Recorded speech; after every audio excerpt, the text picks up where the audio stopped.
Hello everyone, I am Mano Scaling, and I am here to help you today. I know you use this video to fall asleep, so before that, please like the video and subscribe to the channel, and also tell me where you are from and what time you are watching. Now get comfortable and relax.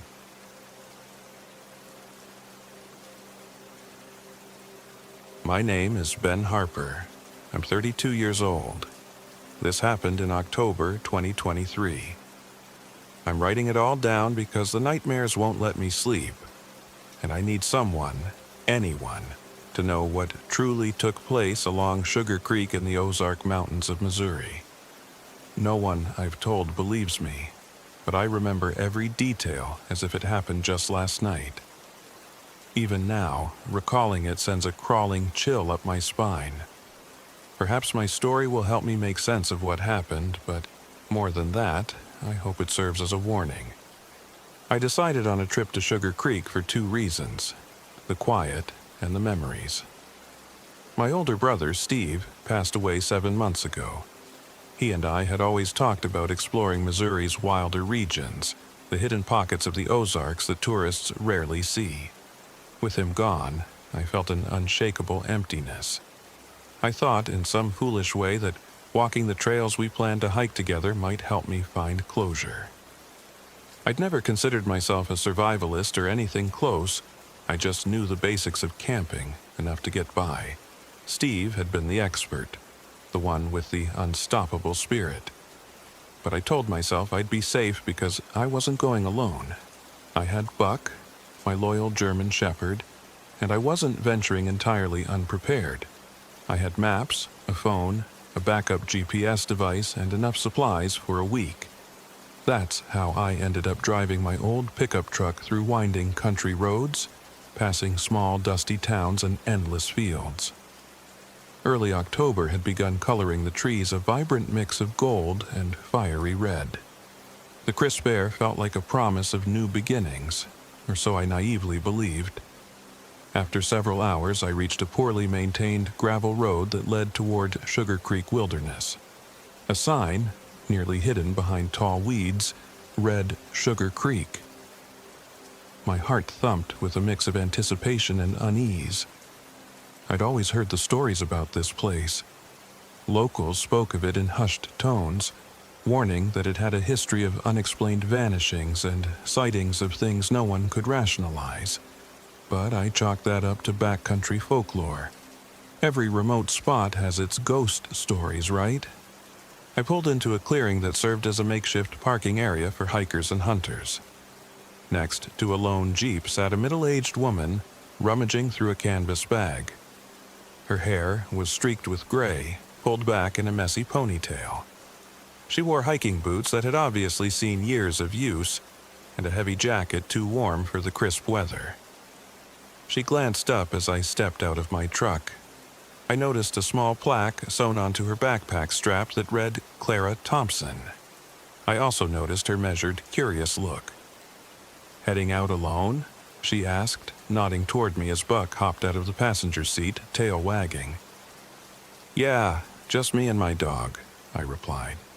"Name's Ben Harper. Didn't expect to see anyone else out here midweek."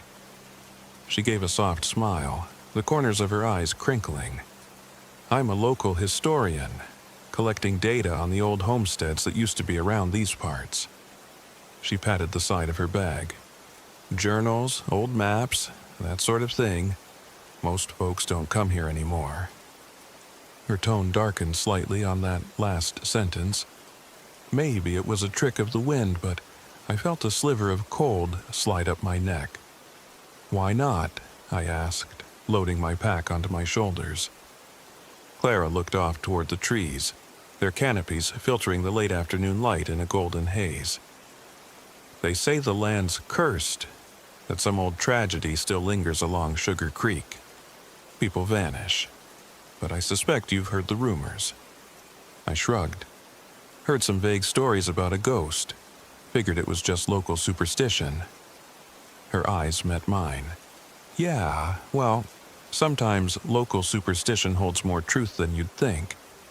I'm heading a few miles in, near the water. Care to walk with me a bit?" She nodded at Buck. strength in numbers. I considered it. I'd planned a solo trek to reflect on Steve's memory, but something about Clara felt genuine, knowledgeable. And the last thing I wanted was to get lost alone if something unexpected happened. "Sure," I said, "let's go." We set off down the narrow, unmarked trail. Clara led the way with a confidence that spoke of years in the wilderness. Buck was ecstatic, sniffing everywhere and occasionally trotting back to check on me. The October sun began its descent, casting elongated shadows that seemed to dance over fallen leaves. My phone still had a sliver of signal, so I sent a quick text to my mother, letting her know I'd arrived. Then, as if on cue, the signal vanished. I wasn't worried. We were in a remote forest after all. We walked for about an hour before reaching a small clearing by the creek. The water was crystal clear but slow-moving, reflecting the sky like a mirror. The hush of the wilderness pressed in, and despite the gorgeous scenery, an odd tension thickened the air. Clara set her pack down and pulled out a couple of old, yellowed maps. "I've been trying to pinpoint the location of an old cabin that belonged to a woman named Annabelle," she said quietly. "Folklore claims she drowned in this creek decades ago. Some say she was murdered. Others say it was suicide. Her spirit supposedly roams the woods, luring people to a watery end." "Sounds like a good campfire story," I joked, but I couldn't help feeling a twinge of unease. "You really believe that?" Clara shrugged. "I don't know if I believe, but I've heard enough stories to be cautious." I scouted the area for a good spot to pitch my tent while Clara studied her maps. Eventually, we found a flat patch of ground sheltered by a tall outcropping of rock. The water was maybe 50 yards away, accessible by a small path through thick undergrowth. It seemed perfect, convenient for collecting water but hidden enough for wind protection. The late afternoon was fading, so we quickly set up. I noticed Clara used an older model tent, its corners frayed and patched in places. It reminded me of the gear my brother and I used to borrow from our dad's garage. Buck, tail still wagging, circled around the camp, sniffing at every twig and shadow. Once the tents were up, I gathered small branches for kindling, while Clara pulled out a portable stove and a battered metal kettle. We settled by the quickly built fire pit, appreciating the warmth. That was when I felt the first hint that something was off, like a mild static in the air that made the hair on my arms prickle. The sun was setting fast, turning the sky a deep orange. Shadows stretched across the ground, merging into one another until it felt like the night was swallowing the landscape. I shook off the feeling, attributing it to fatigue. "Ben?" Clara's voice interrupted my thoughts. She was pointing at the ring of flames in our fire pit. They were burning a bright orange and then, in a sudden sputter, flickered to a ghostly blue. It lasted no more than a second before returning to the usual orange glow. I chuckled nervously, trying to sound knowledgeable. "Might be some chemical in the wood," I offered, but my explanation didn't convince even me. Clara fell silent, and we both just watched the flames as the night crept in. I fed Buck, poured some kibble into his collapsible bowl, and tried to lighten the atmosphere by scratching him behind the ears. He nuzzled against me, but his gaze kept drifting toward the dark perimeter of our camp. Eventually, we crawled into our respective tents. Buck joined me in mine, snuggling into the corner of my sleeping bag. The night was oddly quiet. I'd expected to hear the usual forest chorus, crickets, distant frogs, maybe the occasional hoot of an owl. But there was only an unsettling stillness, like the forest was holding its breath. I fell asleep with images of Steve flashing through my mind, thinking about how he'd teased me for being too jumpy in the dark. He would have thrived on telling ghost stories out here, I thought, just before my eyelids grew too heavy to keep open. Sometime in the night, I awoke to Buck growling. Low, steady, and menacing, The growl shook me out of my half-dream state. My first thought was maybe a raccoon or fox had wandered into camp. I fumbled for my flashlight and unzipped the tent. The fire was nothing but embers, casting a faint, flickering light across the clearing. I scanned the surroundings. Tall trees, the shape of Clara's tent, and a swirl of mist hovering above the creek. Nothing else. But Buck wouldn't stop. Quietly, I stepped out. "Clara?" I whispered. No answer. I crept to her tent, shining my light on it. The flap was down, closed from the inside. I listened, but heard only my own ragged breathing. A thin layer of fog seemed to crawl along the ground, drifting toward the creek. The darkness pressed in, making my flashlight beam feel feeble, and yet something stirred in the corner of my vision. A flicker of movement behind the nearest cluster of trees. My heart thundered, but I could see nothing when I turned my light in that direction. After what felt like an eternity, I reasoned it must have been an animal, or my tired eyes playing tricks. Still, my hands trembled as I backed up to my tent. Buck stayed at my side, a tense line of fur bristling along his neck. I didn't sleep well for the rest of the night, drifting in and out of shallow dozing until the sky began to lighten. The moment day broke, I got up and walked around camp to settle my nerves. The early sunbeams revealed the creek in delicate haze. For a brief moment it was downright beautiful. Then I noticed something odd. My sleeping bag was unzipped from the inside, like someone had been in it while I slept. But I clearly remembered zipping it myself, snug around my chest. Buck definitely couldn't have unzipped it. A creeping dread coiled in my stomach, but I brushed it aside and told myself maybe I'd undone it in my sleep. Clara emerged from her tent soon after, hair disheveled, eyes clouded with worry. She took one glance at me and said, "You look like you slept about as well as I did."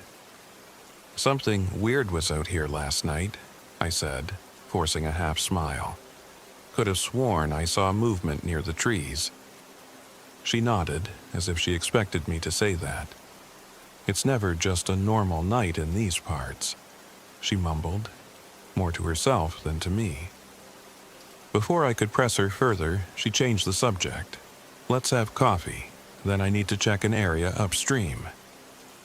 We used her kettle on the portable stove since the fire pit was cold ash by then. While we waited for the water to boil, I reached for my backpack to grab some protein bars. My stomach lurched as I found the pack missing. "Clara, have you seen my backpack?" I asked, searching around camp. I was sure I'd left it next to the tent. Clara helped me search, but it was nowhere to be found. Buck sniffed the ground, tail low, guiding me to a spot near the edge of the trees where I found a single strap from my pack, ripped clean off. My mind raced. Had an animal dragged it away? But black bears, or big cats in this region, rarely messed with humans' belongings unless they smelled food. Even then, a neat tear like that was unusual. "Could be a coyote," Clara offered hesitantly, but she didn't look convinced, and neither was I. Without that bag, I'd lost most of my food supply, extra clothes, and backup GPS. My phone was still in my pocket, but with no signal and a dying battery, it wouldn't be much use. I felt a jolt of panic, but I suppressed it. I couldn't afford to lose my cool. We decided to split up briefly to search for my stuff. Clara moved along the creek's edge, and I headed farther into the trees. Buck stayed glued to my side. I promised Clara we'd meet back at camp in an hour. If I found nothing, we'd figure out another plan. Maybe call the trip off. Walking through the woods, the morning felt off, like the forest was subtly rearranging itself. I'd pass a distinctive boulder, then loop back a few minutes later, only to find the boulder gone, replaced by an uprooted tree. The map I kept folded in my pocket was no help either. None of the topography matched the real landscape. I consulted the compass on my phone, but the needle jumped around erratically. My frustration was building. It was like reality had developed cracks. Eventually, I stumbled upon a small clearing where a handful of ancient gravestones stood in crooked rows. Moss covered the surfaces, making the names illegible.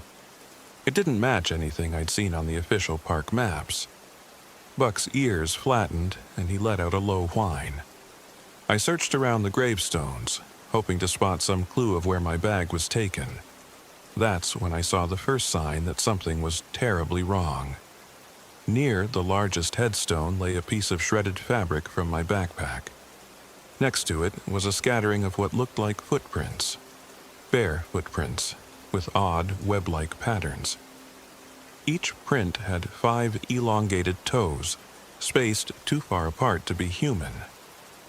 My pulse hammered. Were these left by an animal or something else? The morning air suddenly felt colder. A light breeze rustled the trees, and my mind swirled with half-formed questions. Had I missed a small detail about local wildlife? Some new species or mutation? The footprints looked so close to human, but not. I crouched to examine them, but they led nowhere, vanishing on the rocky ground. I returned to camp, the hour having long passed, to find Clara missing. A single thought blared in my head. She should have been back already. Anxiety stabbed at my gut as I searched the creek's edge. Her footprints were there, leading into the water, but I didn't see any sign of her on the opposite bank or anywhere nearby. I yelled her name until my throat felt raw. Buck barked, whining as if to mirror my panic. No answer. I had no choice but to keep searching. I walked along the water, scanning the shadows under the trees. That's when I spotted her red bandana snagged on a broken branch. It hung limply, half submerged in the creek, fluttering with the current. Fear closed in around me. I pressed on, pushing through thick undergrowth as the creek curved into a deeper, narrower channel. The banks became muddy and slick. At a small bend, I finally saw Clara. She stood ankle-deep in the water, motionless, staring into the reflective surface. Her eyes were wide and vacant, the pupils dilated. The expression on her face made my blood run cold, like she was stuck in a hypnotic trance. "Clara," I said softly, stepping into the shallow water. Buck barked behind me. She didn't respond, didn't even blink. Her reflection in the creek looked off, like there was a fractional delay between her movements and the mirror image. I cautiously reached out and touched her shoulder. That small contact broke whatever spell she was under.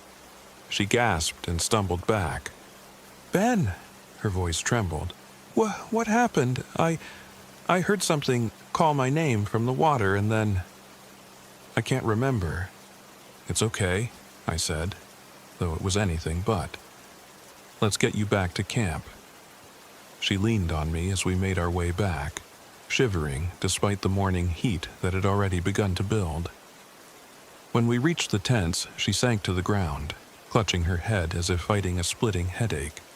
I gave her water and what little food I had left in my pockets, a smashed protein bar. Her eyes looked haunted. "Annabelle," she whispered. "I swear I heard her calling me.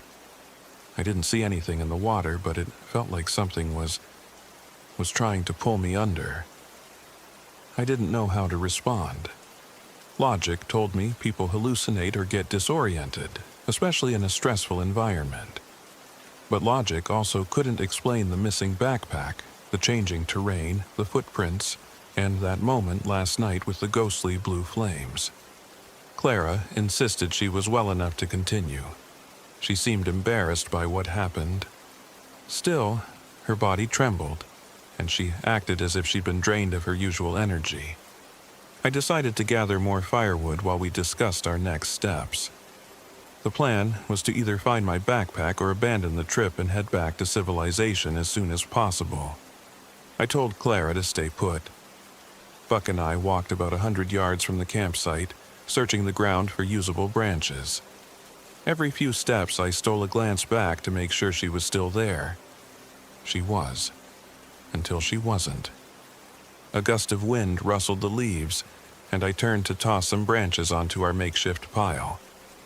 When I looked back, Clara was gone. No scream, no sound, nothing. My heart pounded. Immediately, Buck and I dropped the wood and rushed over to the tents. No sign of her. Panicked, I circled the clearing. It was as if she'd vanished into thin air. That was when I made a decision. No more splitting up. We had to find her, but I couldn't cover much ground alone. "Clara!" I shouted into the trees. Buck growled, his hackles raised, scanning the perimeter like he sensed something out there. A frantic search ensued.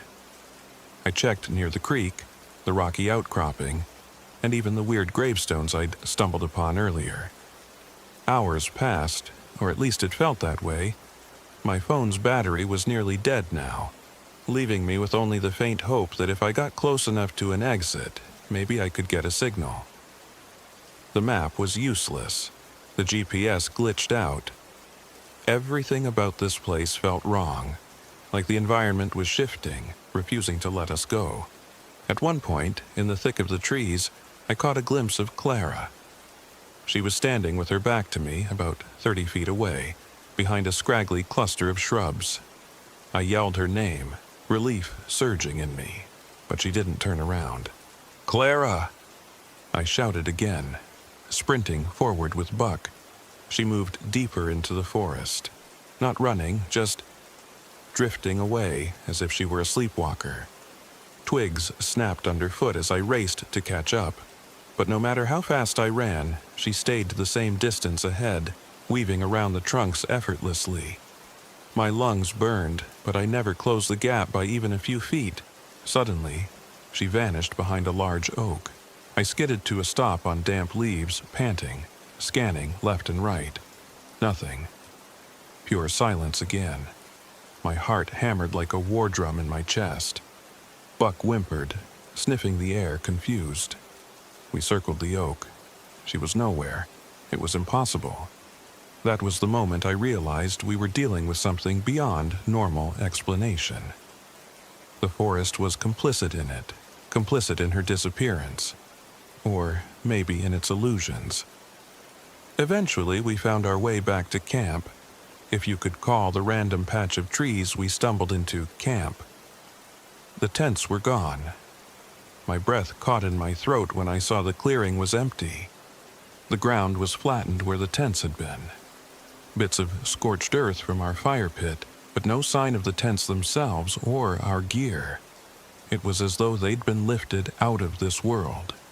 Rage and terror boiled inside me, but I forced myself to keep thinking. If we were stuck in some bizarre nightmare, I had to focus on survival. We were losing daylight again, and I had no pack, no extra clothing, no food. At least I still had my water bottle, a pocket knife, and some matches in my jacket. But that was it. I decided to search for the gravel road. If I could find that, I could follow it back to the truck. I knew heading west should lead me out, so Buck and I started walking. The forest grew denser. The gentle slope felt like it was playing tricks. One minute we were trudging uphill, the next, the ground seemed to dip unexpectedly. I began to feel disoriented, as if each turn I made led me in circles. After what might have been hours, we broke through the underbrush and into a different clearing. My chest seized at what I saw. A decrepit cabin, half collapsed, leaning precariously among thick roots and tangled vines. It didn't look like anyone had lived there for decades. Rotting planks covered shattered windows. The door was ajar, and a pungent smell wafted out. Dampness mixed with something foul. As horrifying as the place looked, it was shelter. With night approaching, a roof was better than no roof. Buck sniffed the ground, whining. He clearly didn't like this cabin, but I gently coaxed him forward.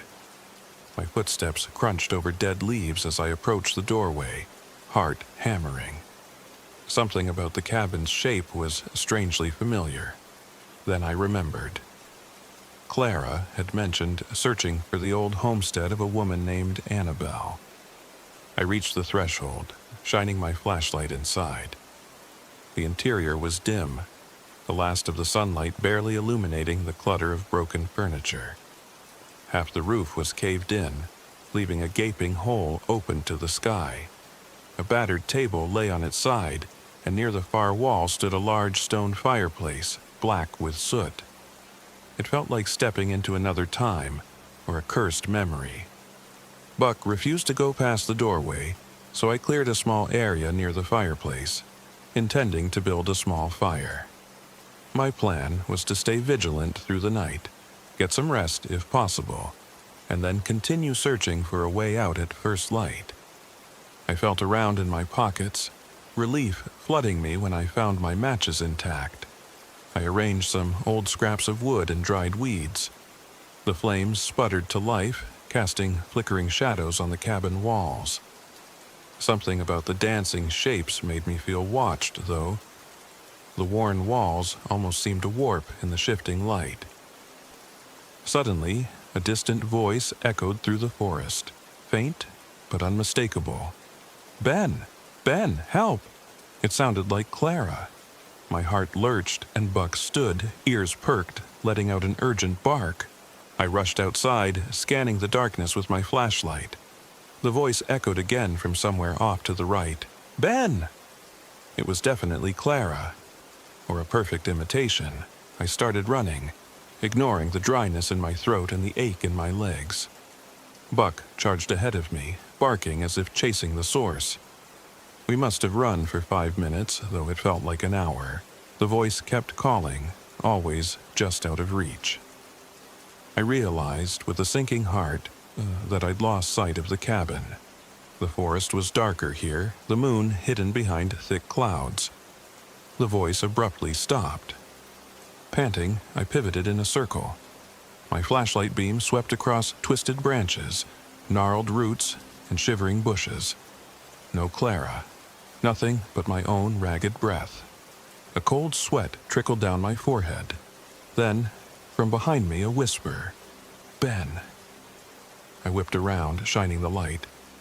Clara stood there, or at least someone who looked like her. She was illuminated in the beam, clothes soaked from head to toe, water dripping off her hair. She stared at me with wide eyes that reflected the light, giving them an unnatural sheen. "Clara," I cried. Both relieved and terrified, "Where have you been?" She opened her mouth, but no sound emerged. She just kept staring, her lips parted, her arms hanging limply at her sides. Buck barked, then whimpered, cowering behind my legs. Something was wrong. Terribly wrong. Clara's head tilted in an odd angle, as if her neck were partially broken. A slow, eerie grin formed on her lips, stretching too wide. My pulse thundered. "Clara, talk to me. Let's get you warm." She moved closer. Her motions looked jerky, disjointed, and that grin never left her face. "Ben, you should have stayed away," she finally managed, her voice cracking like static. I fought the urge to run.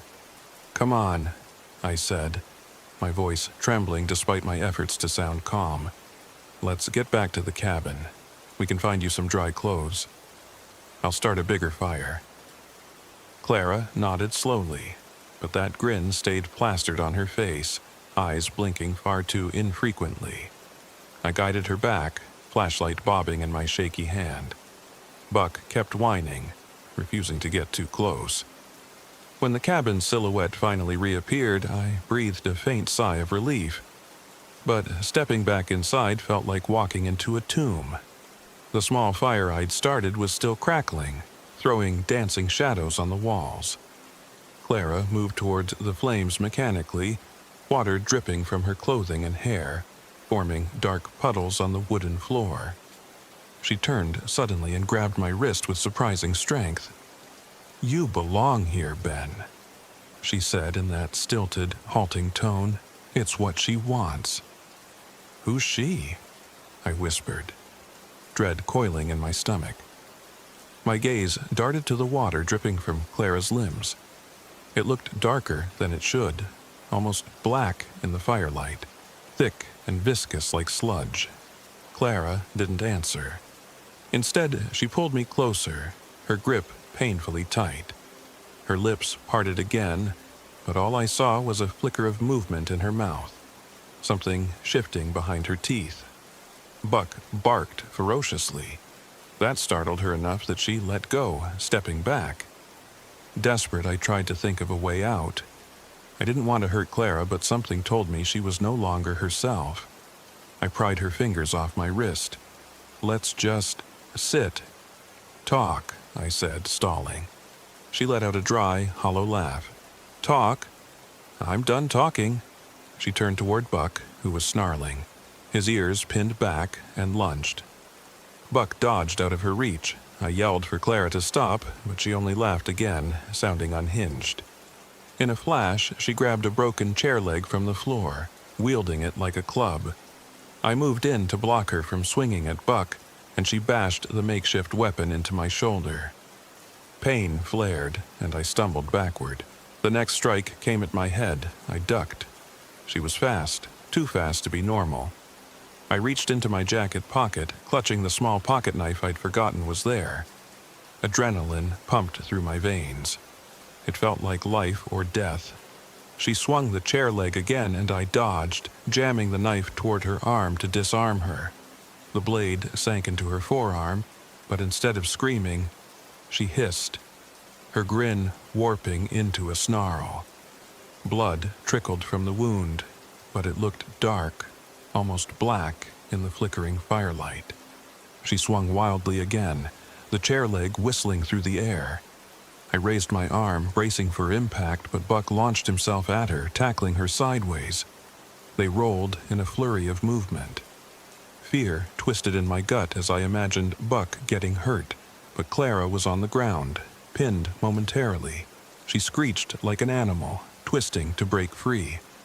Heart pounding, I seized the moment, kicking the chair leg out of her hand. I grabbed a length of rope that hung from a broken rafter, probably left by whoever once lived here.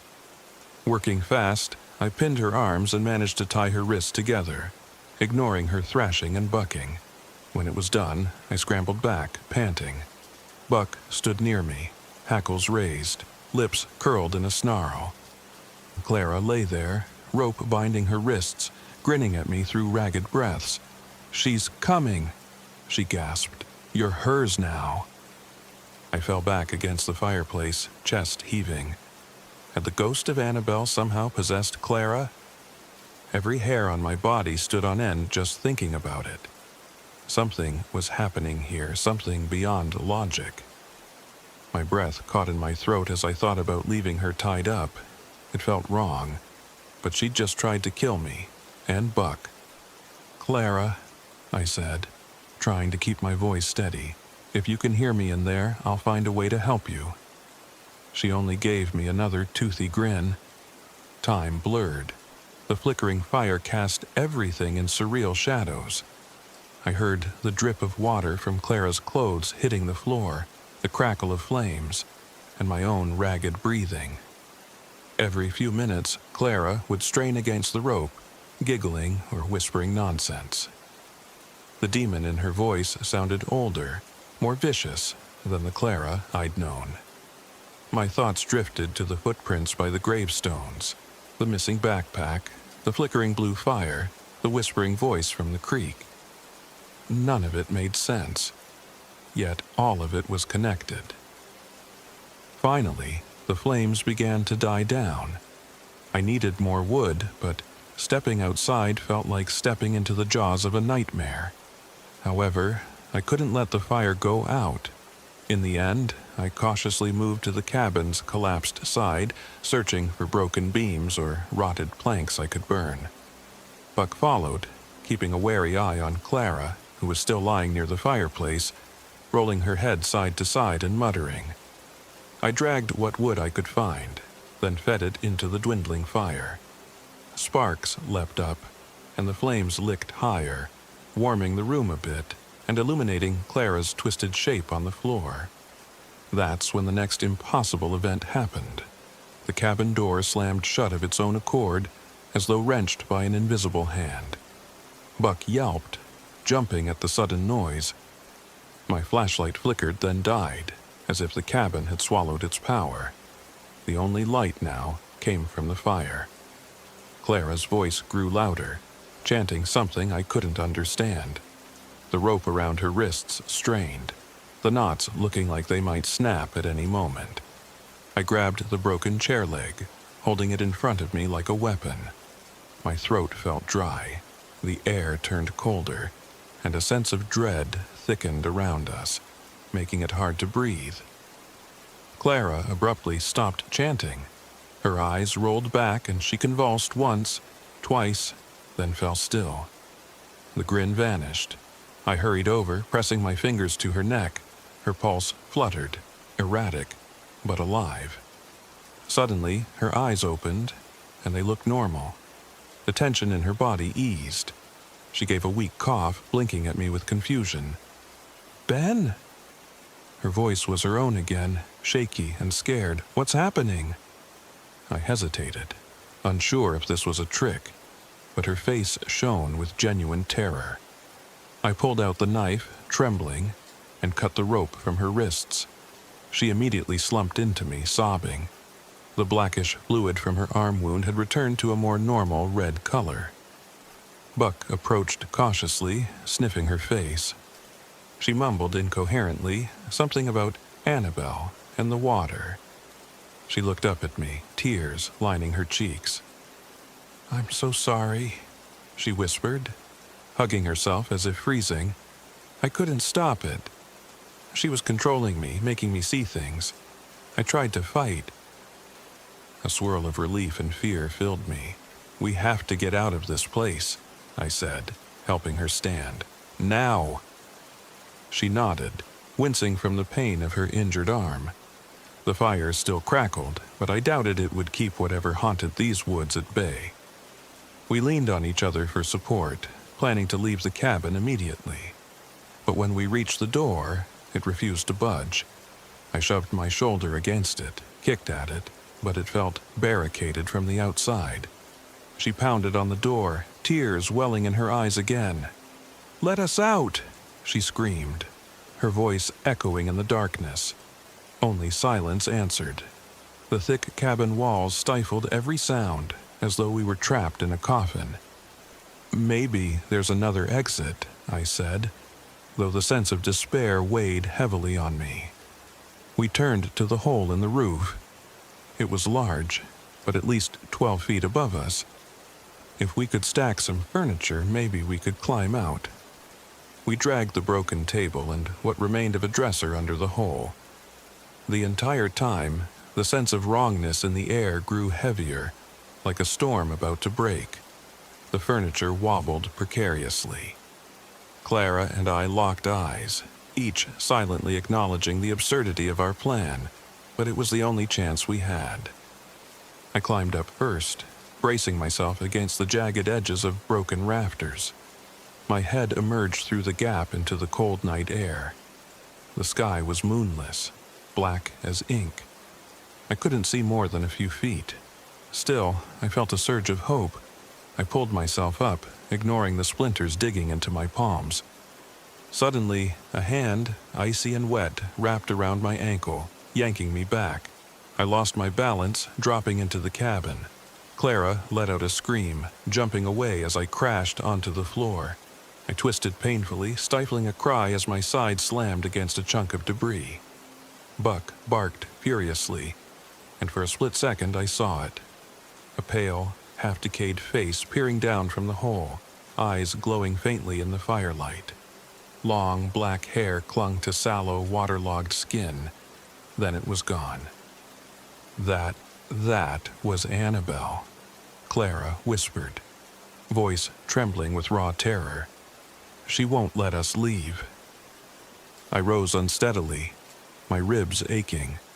We had to find another way or fight our way through. A sudden pounding on the roof made us jump. Thump, thump, thump. It circled the open gap as if something was scuttling around above us. Buck's ears flattened, and a low growl rumbled in his throat. Clara and I exchanged a terrified glance. The pounding stopped, replaced by silence. Then, a slow drip of water began to seep through the hole, each drop sizzling as it hit the fire. It was dark water, thick and foul-smelling, like the fluid that had come from Clara's wound. My stomach churned. I had no idea what would happen if it put out our fire. Would we be left in total darkness with that thing? We had to move now. "Wait," Clara said, moving to the fireplace. She grabbed a long, charred piece of wood. Flames licked the tip, forming a makeshift torch. "We can use the light." I nodded, swallowing hard. We turned toward the door again, determined to smash it if we had to. Just then, the door creaked open on its own. I froze, adrenaline spiking, as I aimed my flashlight beam. The batteries must have recovered slightly because it weakly illuminated the threshold. There was no one there. Just the silent forest outside, glistening with an unnatural sheen in the torchlight. Cautious steps took us outside, the fresh air tinged with an acrid smell I couldn't identify. Buck padded ahead, nose low, letting out a deep growl every few steps. It felt like we'd stepped into another world. Trees that had been upright earlier now appeared twisted or bent at impossible angles. The ground squelched underfoot, as if water saturated the soil. Clara clung to me. "We need to find the creek," she whispered, "and follow it downstream. That should eventually lead to the main road." It was as good a plan as any. We stumbled through the forest, guided by the faint light of the torch and my flickering flashlight. Time lost meaning. The further we walked, the more everything looked the same. Tall silhouettes of trees, muddy ground, swirling mist, all tinted orange by the torch's glow. At some point, we came across a rotting log. I shined my flashlight on it, praying it might be near the creek. Instead, we found something that made my blood freeze. A piece of cloth torn from a familiar backpack, my backpack. Clinging to the log, half sunken in the mud. Next to it was the same blackish slime, as though something had dragged it there. Rage and desperation flared in me, and I kicked the log aside. Buck barked, pawing at the ground. He unearthed a piece of my backpack's strap, and a wave of regret crashed over me. That bag contained everything I needed to survive out here. Now, it was soiled scraps, worthless. We pressed on. We finally heard the gentle rush of water in the distance. My heart soared. If that was Sugar Creek, we could follow it south. With any luck, we'd find the gravel road or even the main highway. But something about the sound felt wrong, echoing oddly, as though multiple creeks were overlaid. When we reached the water, the reflection of our torchlight revealed swirling shapes in the current. It wasn't the clear, serene creek we'd seen before. Now the water looked dark, thick, like the color of pitch. A series of half-submerged boulders jutted out near the bank. The forest beyond the creek was hidden in thick, rolling fog. Carefully, we started walking downstream. The ground sloped awkwardly, muddy banks threatening to slip us into the murky water. If this was the right direction, we had no choice but to keep moving. Clara clung to my arm, the torchlight dancing on the surface of the creek, revealing ghostly shapes that vanished the moment we tried to focus on them. Then, out of the corner of my eye, I spotted movement. A shape, slender and pale, rose from the creek. Long black hair draped over a gaunt, waterlogged face with hollow eye sockets that glimmered faintly.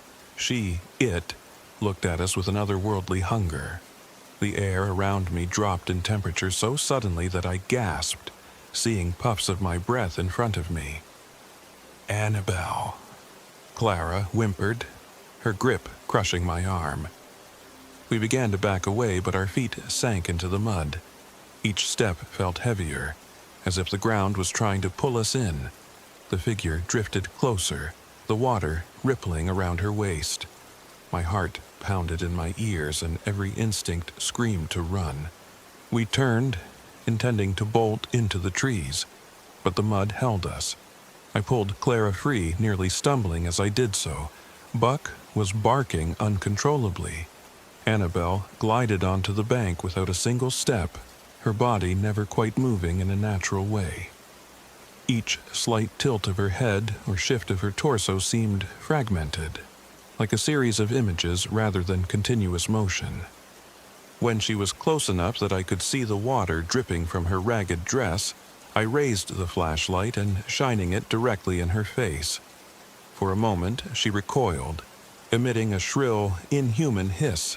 Taking advantage, I yanked Clara forward, letting Buck lead the way as he found firmer ground. We sprinted blindly into the forest, branches slapping our faces and arms. The torch sputtered out, forcing me to rely solely on the dim flashlight. I stumbled over roots, the pain in my side flaring again. Clara panted behind me, occasionally crying out in pain when she scraped against a tree trunk. After what felt like an eternity, we emerged into another clearing and froze. It was the same clearing where we'd first set up camp, but everything was wrong. Our tents were nowhere to be seen, but I recognized the large rock outcropping near the creek. My flashlight's beam fell upon a horrifying sight. A cluster of rotted, bloated corpses half buried in the leaf litter. They wore torn clothing, some modern, some decades old. One body had a backpack that looked suspiciously like the one I'd lost. Another wore a hat emblazoned with a Park Service logo from who knew how long ago. Clara began to sob. I felt vomit rise in my throat, the stench of decay mixing with damp earth. This was what happened to those who never escaped, I realized with cold horror. Buck whimpered, tail tucked so tightly that it practically touched his belly.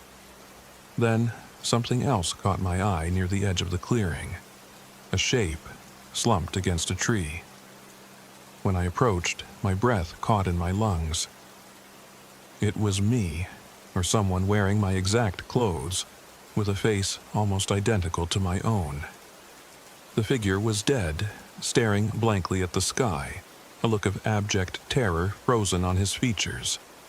My mind reeled. Was it a hallucination? Or some sick manifestation of the curse? Clara grabbed my sleeve, shaking me. "We have to leave," she cried, voice ragged. She was right. Whatever illusions these were, or whichever twisted reality we'd stepped into, it was devouring us. In a mad frenzy, we skirted the bodies. My eyes watered from the stench, my stomach lurched, but I forced myself not to look too closely. Among the remains, I noticed movement. Tiny insects or snakes slithering across discolored flesh. The horrifying tableau felt like a glimpse of our own futures if we didn't escape. We tore across the clearing toward the only path that made sense, following the outcropping. The ground rose sharply there. Perhaps it would lead us to a ridge or a vantage point where we could see a way out. Buck led, bounding up the slope with frantic energy. Clara limped behind me, her injured arm wrapped in a piece of cloth she'd torn from her shirt. Her breathing sounded ragged, on the verge of collapse. As we climbed, the forest began to thin. My flashlight flickered, threatening to die, but it held on just enough. Finally, we reached the top of the ridge and peered out. My heart soared. A faint, bobbing light in the distance. Perhaps headlights on a road. Salvation. We scrambled down the other side of the ridge, ignoring the branches that tore at our skin. With every step, time felt slippery, impossible to measure. We might have been running for minutes or hours, but the faint glow steadily grew until I could make out a single lamppost next to a dirt road. My chest tightened with hope. We stumbled onto the road, the worn gravel crunching underfoot. And then, just like that, my phone buzzed in my pocket. a single bar of reception. I paused, ignoring the pain, and fired off a text to 911, praying it would go through.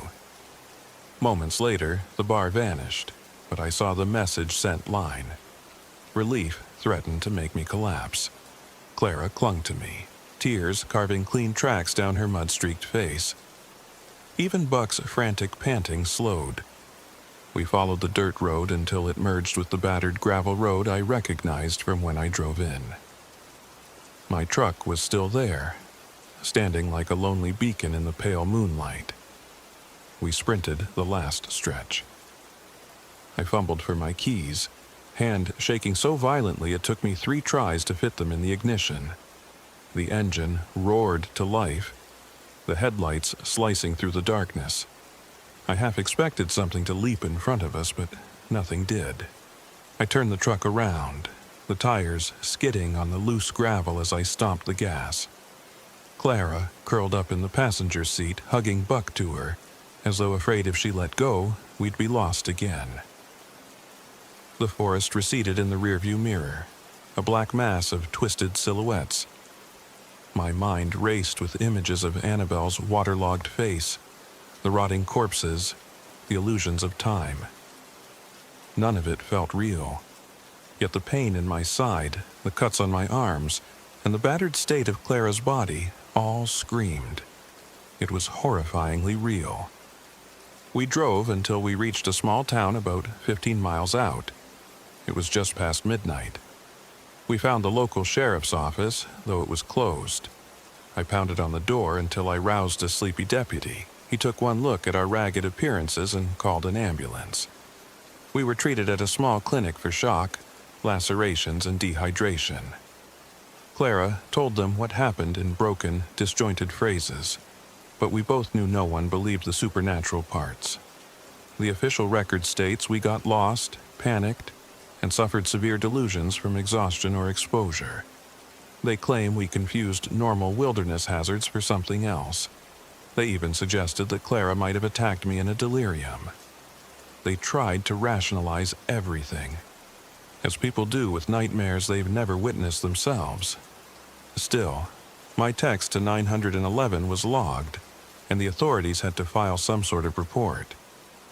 They sent a team out to Sugar Creek, but their official statement came back empty. No sign of bodies, no sign of the cabin, no sign of anything unusual.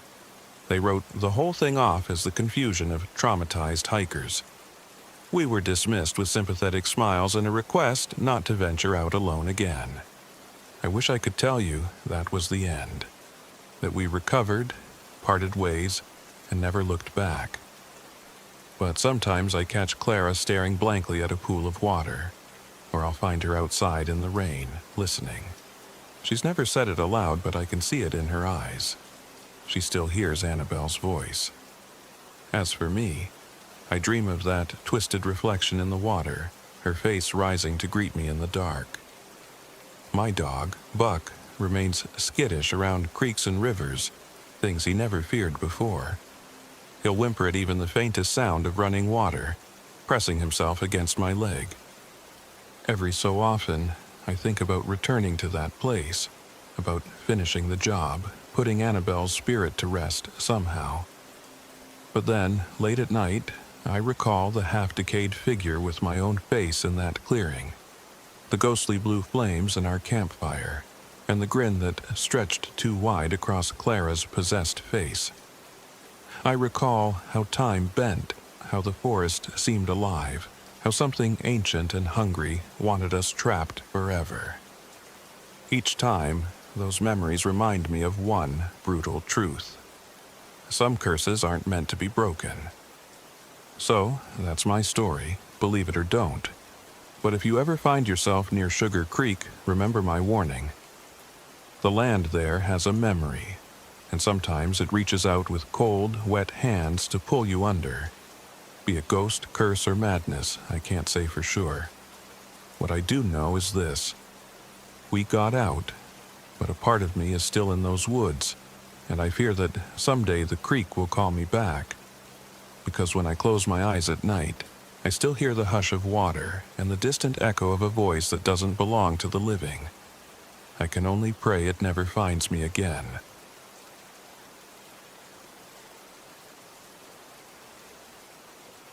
My name is Ethan Gray, and I am 30 years old. This happened in late October of 2023, deep in the Mark Twain National Forest, near a stretch of land along Big Piney Creek in Missouri. I'm not a military veteran or some hardened survivalist. I'm just a graphic designer who works too many hours in front of a computer screen. I went out there with my dog, Rex, to find peace, to escape the frantic pace of my life, and to spark a little creativity. Instead, I stumbled into a nightmare that still keeps me awake at night. I remember feeling an odd excitement when I arrived at the trailhead. The crisp autumn air carried the scent of pine needles and damp earth. It was overcast that day with a thick blanket of gray clouds overhead, the sun only peeking through in fleeting moments. The wind rustled the trees, creating a background of soft whispers that felt both calming and vaguely menacing. Rex, a mixed breed with coppery fur and warm brown eyes, trotted by my side. He'd been my companion for years, loyal, protective, and always ready to explore. The trail I took wasn't particularly famous or crowded. In fact, I only saw one parked car near the entrance. The forest around Big Piney Creek is dense, with tall oaks and maples forming a canopy overhead. Sunlight struggled to pierce through. The further I went, the quieter it became. No other footsteps, no human chatter. Just the crunch of leaves beneath my boots and the rhythmic panting of Rex. I'd planned a 3-day trip. My gear included a tent, plenty of food, a sleeping bag rated for cold weather, and the usual hiking essentials. My phone was fully charged, and I had a portable charger. I even brought a paper map as a backup, though I relied heavily on my phone's GPS. My boss had insisted I go off-grid to recharge, so ironically the plan was to remain as disconnected as possible. I told myself it would be good for me. The first day of hiking went smoothly. The trail wound along the edge of the creek. Occasionally, I'd stop to admire the water flowing over round stones, or I'd watch a stray leaf drifting on the current. Rex would sniff around tree trunks and stare into the underbrush, intrigued by scents of wild animals. By dusk, I'd found a decent campsite on a small rise overlooking the creek. It gave me enough flat ground to set up my tent, and the water below was an easy resource. I gathered some stones for a makeshift fire pit and pitched my tent under a large oak that offered some shelter from the wind. As night descended, a deep hush settled over the forest. It was the kind of quiet that feels alive, pulsing with hidden creatures and stirring branches. I remember being pleased with how the fire crackled, illuminating the surrounding trees in flickers of orange. I sat on a log, feeding twigs into the flames, enjoying the serenity. Rex lay at my feet, chewing on a stick, occasionally lifting his head to look into the dark. I thought about how perfect the setting was, just me, my dog, and the wilderness. In the back of my mind, though, a subtle unease nagged at me. I felt I was being watched. I blamed the feeling on the novelty of isolation. I'd gone camping before, but never truly alone, miles from the nearest paved road. Over time, the crackle of the fire, the scent of smoke, and the warmth against the chilly air lulled me. My lids grew heavy, and I crawled into my tent, zipping Rex in with me. We fell asleep to the forest's lullaby of rustling leaves and distant chirps. I woke in the middle of the night to near total darkness. My phone, which I'd placed by my head, was dead. The battery had been at 80% when I'd climbed into the tent. I turned on my portable charger, only to find it wasn't working either. A sense of irritation mingled with unease. Glancing at Rex, I saw his ears perk up as if he'd heard something. But the silence was total. No animals scurrying, no wind. Something about that emptiness, that lack of any sound, made the hairs on my arms stand on end. I tried to go back to sleep, but my mind wouldn't let me. Eventually, I unzipped the tent, stepping out into the cold. I searched for my flashlight in the dark, only to realize it had rolled a few feet from where I'd left it. Its beam flickered, as if the batteries were dying. That shouldn't have been the case. Fresh batteries were part of my prep. When I shone the light around, the beam seemed weaker than it should have been, swallowed by the night just a few yards away. Rex prowled around the edge of the camp, sniffing at nothing. I tossed a few branches onto the embers of the fire, sparking some faint warmth, and eventually I managed to calm myself enough to return to my tent. Exhaustion overtook me, and I fell asleep again. When I woke at dawn, an unexpected chill permeated the tent. My sleeping bag was unzipped. Not just unzipped, but it lay open as if someone had carefully undone it from the inside. I thought maybe I'd done it in my sleep, so I shrugged it off. I checked my phone again. It was still dead. The portable charger was also unresponsive. Rex seemed restless, pacing circles around our campsite. I assumed he smelled a deer or a fox. Determined not to let technical glitches spoil my trip, I made a quick breakfast of oatmeal. Strangely, the oats tasted off, almost rancid, despite being well within their expiration date. I forced a few mouthfuls before deciding it wasn't worth risking an upset stomach. I moved on to my next plan, heading deeper into the woods, crossing a footbridge over the creek, aiming to circle back to the trailhead the following day. As I followed the trail, I noticed something peculiar on my printed map. The labeled landmarks no longer seemed to match my surroundings. According to the map, I should have been walking alongside the creek for another mile before encountering the footbridge. But the path twisted away from the water earlier than expected, leading me uphill. At first, I assumed I'd taken a wrong turn, but retracing my steps showed no alternate path. It felt as if the forest had rearranged itself overnight. Rex whined, and I realized I was more frustrated than scared. I scolded myself. It's easy to get disoriented out here, especially if you're alone. So I pressed on, hoping to find the footbridge. By midday, though, it had not appeared. Instead, I found a small clearing with scattered animal bones and a rotting stump in the center. The stump was covered in peculiar carvings, symbols I didn't recognize. They looked like spirals and shapes reminiscent of eyes. The ground stank of decay, but there were no visible carcasses besides a few bones that could have been deer. It was unsettling enough that I decided to move on quickly. By late afternoon, I still hadn't found a decent spot to camp. Worse, the clouds thickened, and a hint of rain was in the air. That was when I first laid eyes on Eloise. She appeared so suddenly that I nearly jumped out of my skin. I spotted her off to the side of the trail, standing in a patch of dead grass. She was an elderly woman, her posture stooped, wearing a threadbare shawl that draped over her shoulders. Wispy gray hair framed a face deeply etched with wrinkles, yet her dark eyes glinted with unsettling vibrancy. Rex froze, a low growl building in his throat. I had never heard him growl quite like that before. Something about her presence sent a spike of cold fear into my chest. She raised one gnarled hand in greeting and spoke in a surprisingly clear voice. "You shouldn't be here," she said. "This land isn't kind to strangers." I swallowed hard. There was no sign of a backpack or any outdoor gear, so I assumed she lived nearby, maybe in one of those remote cabins or homesteads I'd heard dotted the forest. I forced a polite smile, though my hands trembled. "Sorry, ma'am, I might have gotten lost," I said, trying to keep my voice steady.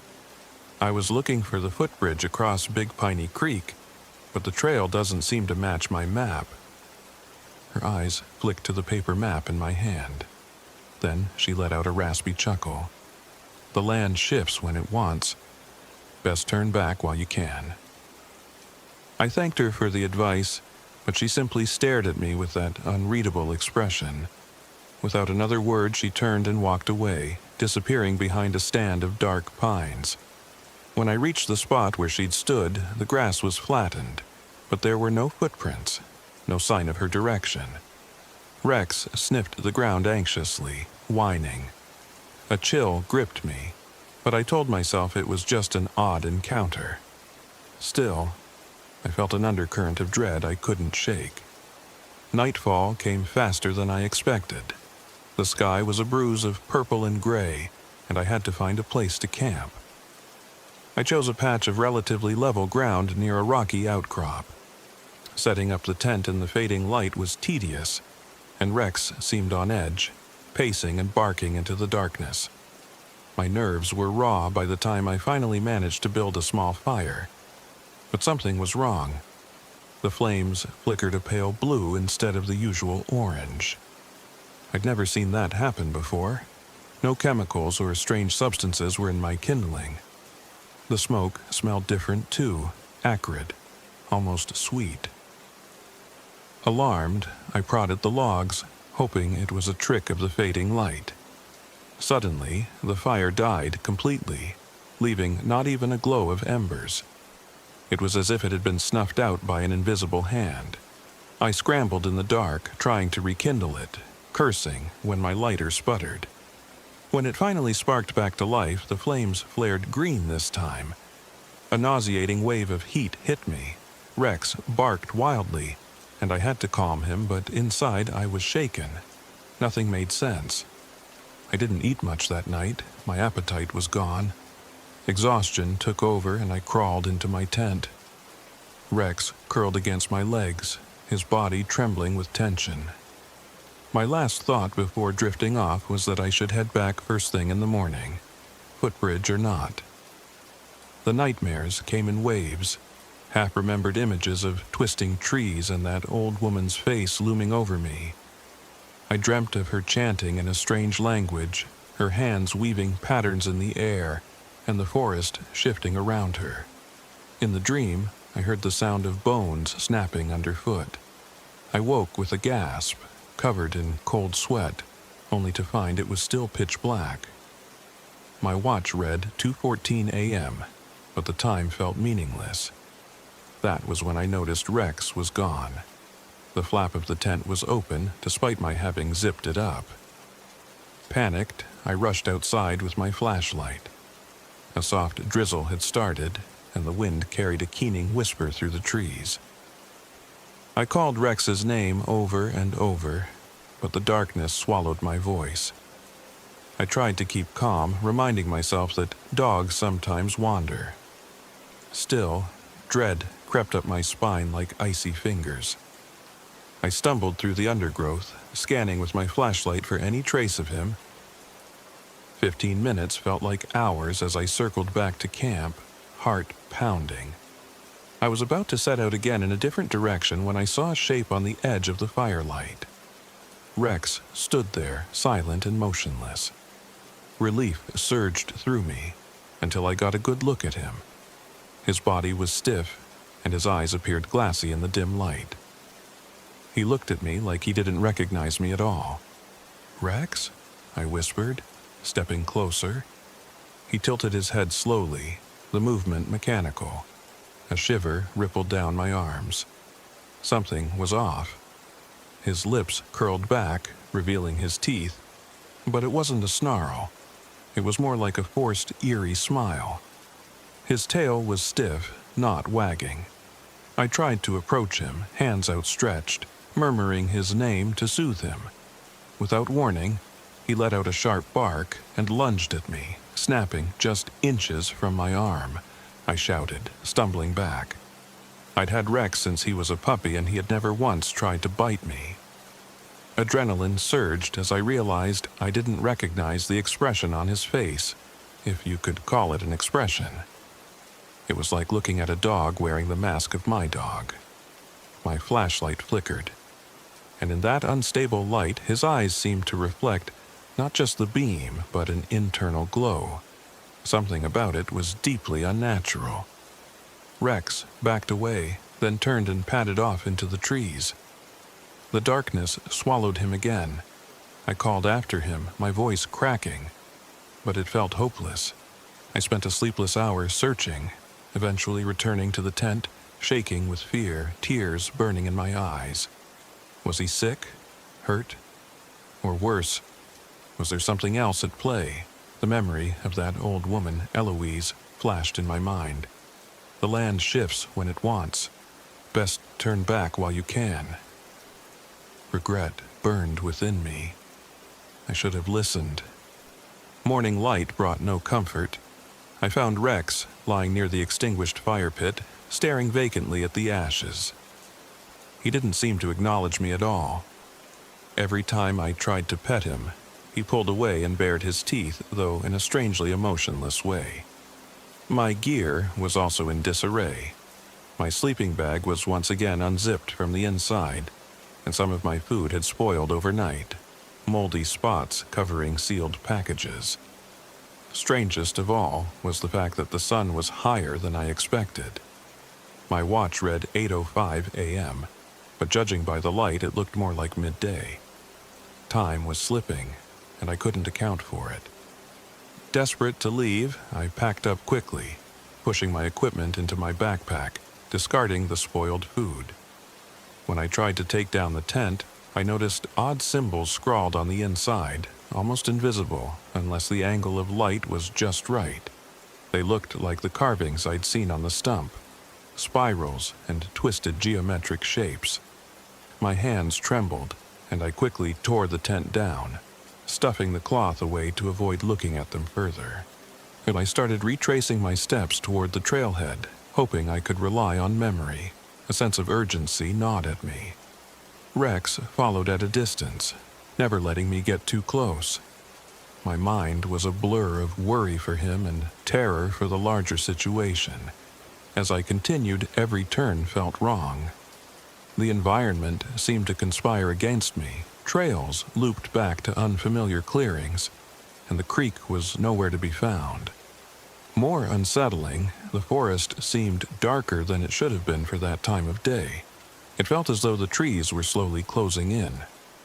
Around midday, if it truly was midday, I heard a human scream echo from somewhere in the forest.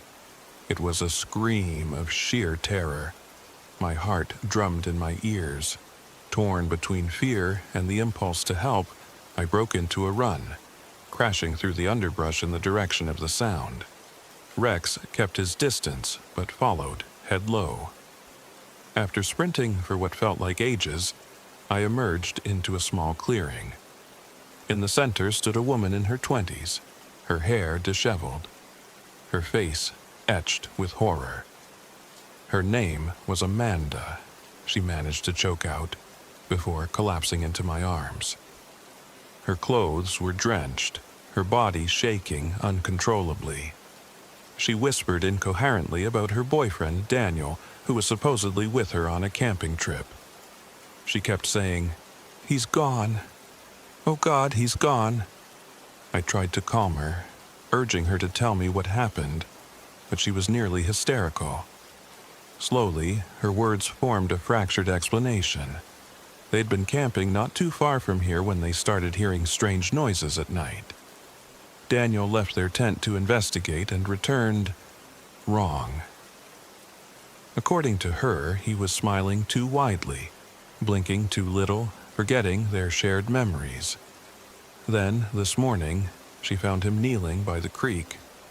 When he turned around, he wasn't Daniel anymore. She broke down, sobbing. My stomach lurched because her story mirrored my experience with Rex. Something was possessing the living, twisting them into grotesque caricatures. I helped her to her feet. She clung to me, terrified. I looked around for tracks and noticed a smear of blood on the grass. I prayed it wasn't Daniel's, or at least that he wasn't mortally injured.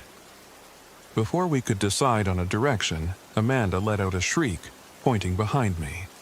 I spun and saw a figure emerge from the trees. It was Daniel. At least, it had his face. His eyes were unnaturally wide, unblinking, his lips curved into that same forced grin. When Amanda called his name, he tilted his head but showed no recognition. That's when I saw the blood smeared across his fingers and noticed the ragged tear in his shirt, revealing patches of bruised skin. There was a chunk of torn flesh on his left forearm, but he didn't react to it as if in no pain at all. He staggered toward us, arms raised. Amanda began to sob harder, calling out to him. He made a soft, keening sound and lunged. Reacting on instinct, I pushed Amanda aside and wrestled Daniel to the ground. Despite his wounds, he had a strength that belied his frame. He clawed at my arms, trying to pull me closer, his breath sour and rapid. Rex stood on the periphery, watching with a blank detachment that was completely out of character. I yelled for Amanda to run, but she wouldn't leave me. She grabbed a fallen branch and struck Daniel across the back. He snarled, a throaty, inhuman sound that made my blood run cold, and whirled to face her. In that split second, I saw a chance. I tackled him again, managing to pin his wrists against the ground. But his strength was impossible. My muscles burned just holding him. Then a voice, soft and archaic, yet resonant, echoed through the clearing. Eloise stepped out from behind a tree, her wrinkled face calm, eyes shining with malevolent amusement. I wanted to shout at her, to demand she stop, but my words froze in my throat. She raised her hands as though commanding the forest itself. Daniel bucked violently under me. His eyes rolled back, and I felt a burst of force that sent me sprawling. Amanda screamed as Daniel lunged for her. Suddenly, Rex rushed forward. But he didn't attack Daniel. He went for Amanda, snapping at her leg, his jaw clamping down, drawing blood. She crumpled with a scream, kicking at him in desperation. Horrified, I scrambled to help. The dog I'd loved for years was unrecognizable. A puppet of that old woman's twisted will. With a surge of adrenaline, I grabbed a rock and struck Rex on the side of the head. He yelped, staggering back. My stomach churned at hurting him, but there was no other choice. Eloise laughed quietly, a sound that seemed to echo in every direction. "You will all serve," she murmured. She locked eyes with me, and I felt a pulse of electricity in the air, like the world was vibrating at her command. Amanda cried out, holding her wounded leg. Daniel rose again, ignoring the blow Amanda had given him, his twisted grin revealing blood-stained teeth. I looked at Eloise, rage and fear mingling. "What have you done?" I shouted. "Why are you doing this?" She simply tilted her head like a curious crow and said, "Because this land is mine. Trespassers must pay." Daniel lunged again, but I was ready this time. I stepped aside, his momentum causing him to stumble. Amanda mustered the strength to smash the branch across his head. With a sickening crack, he collapsed to his knees. He looked up, teeth bared, then coughed up a thick, dark fluid. She struck him again, and he went limp, eyes still open.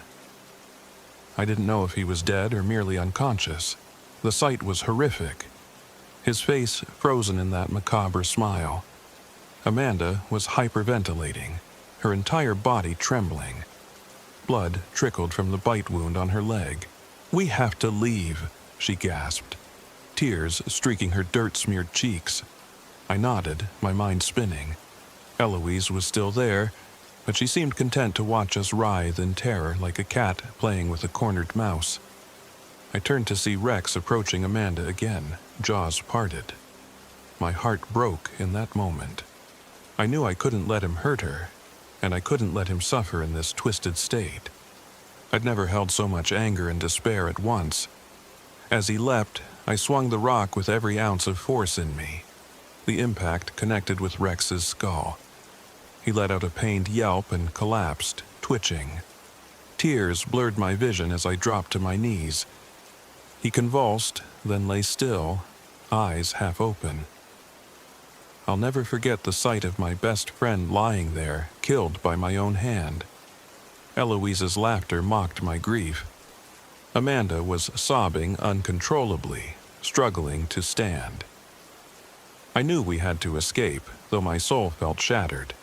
I hoisted her up, and we limped away as fast as we could, leaving Daniel's prone form and Rex's body behind.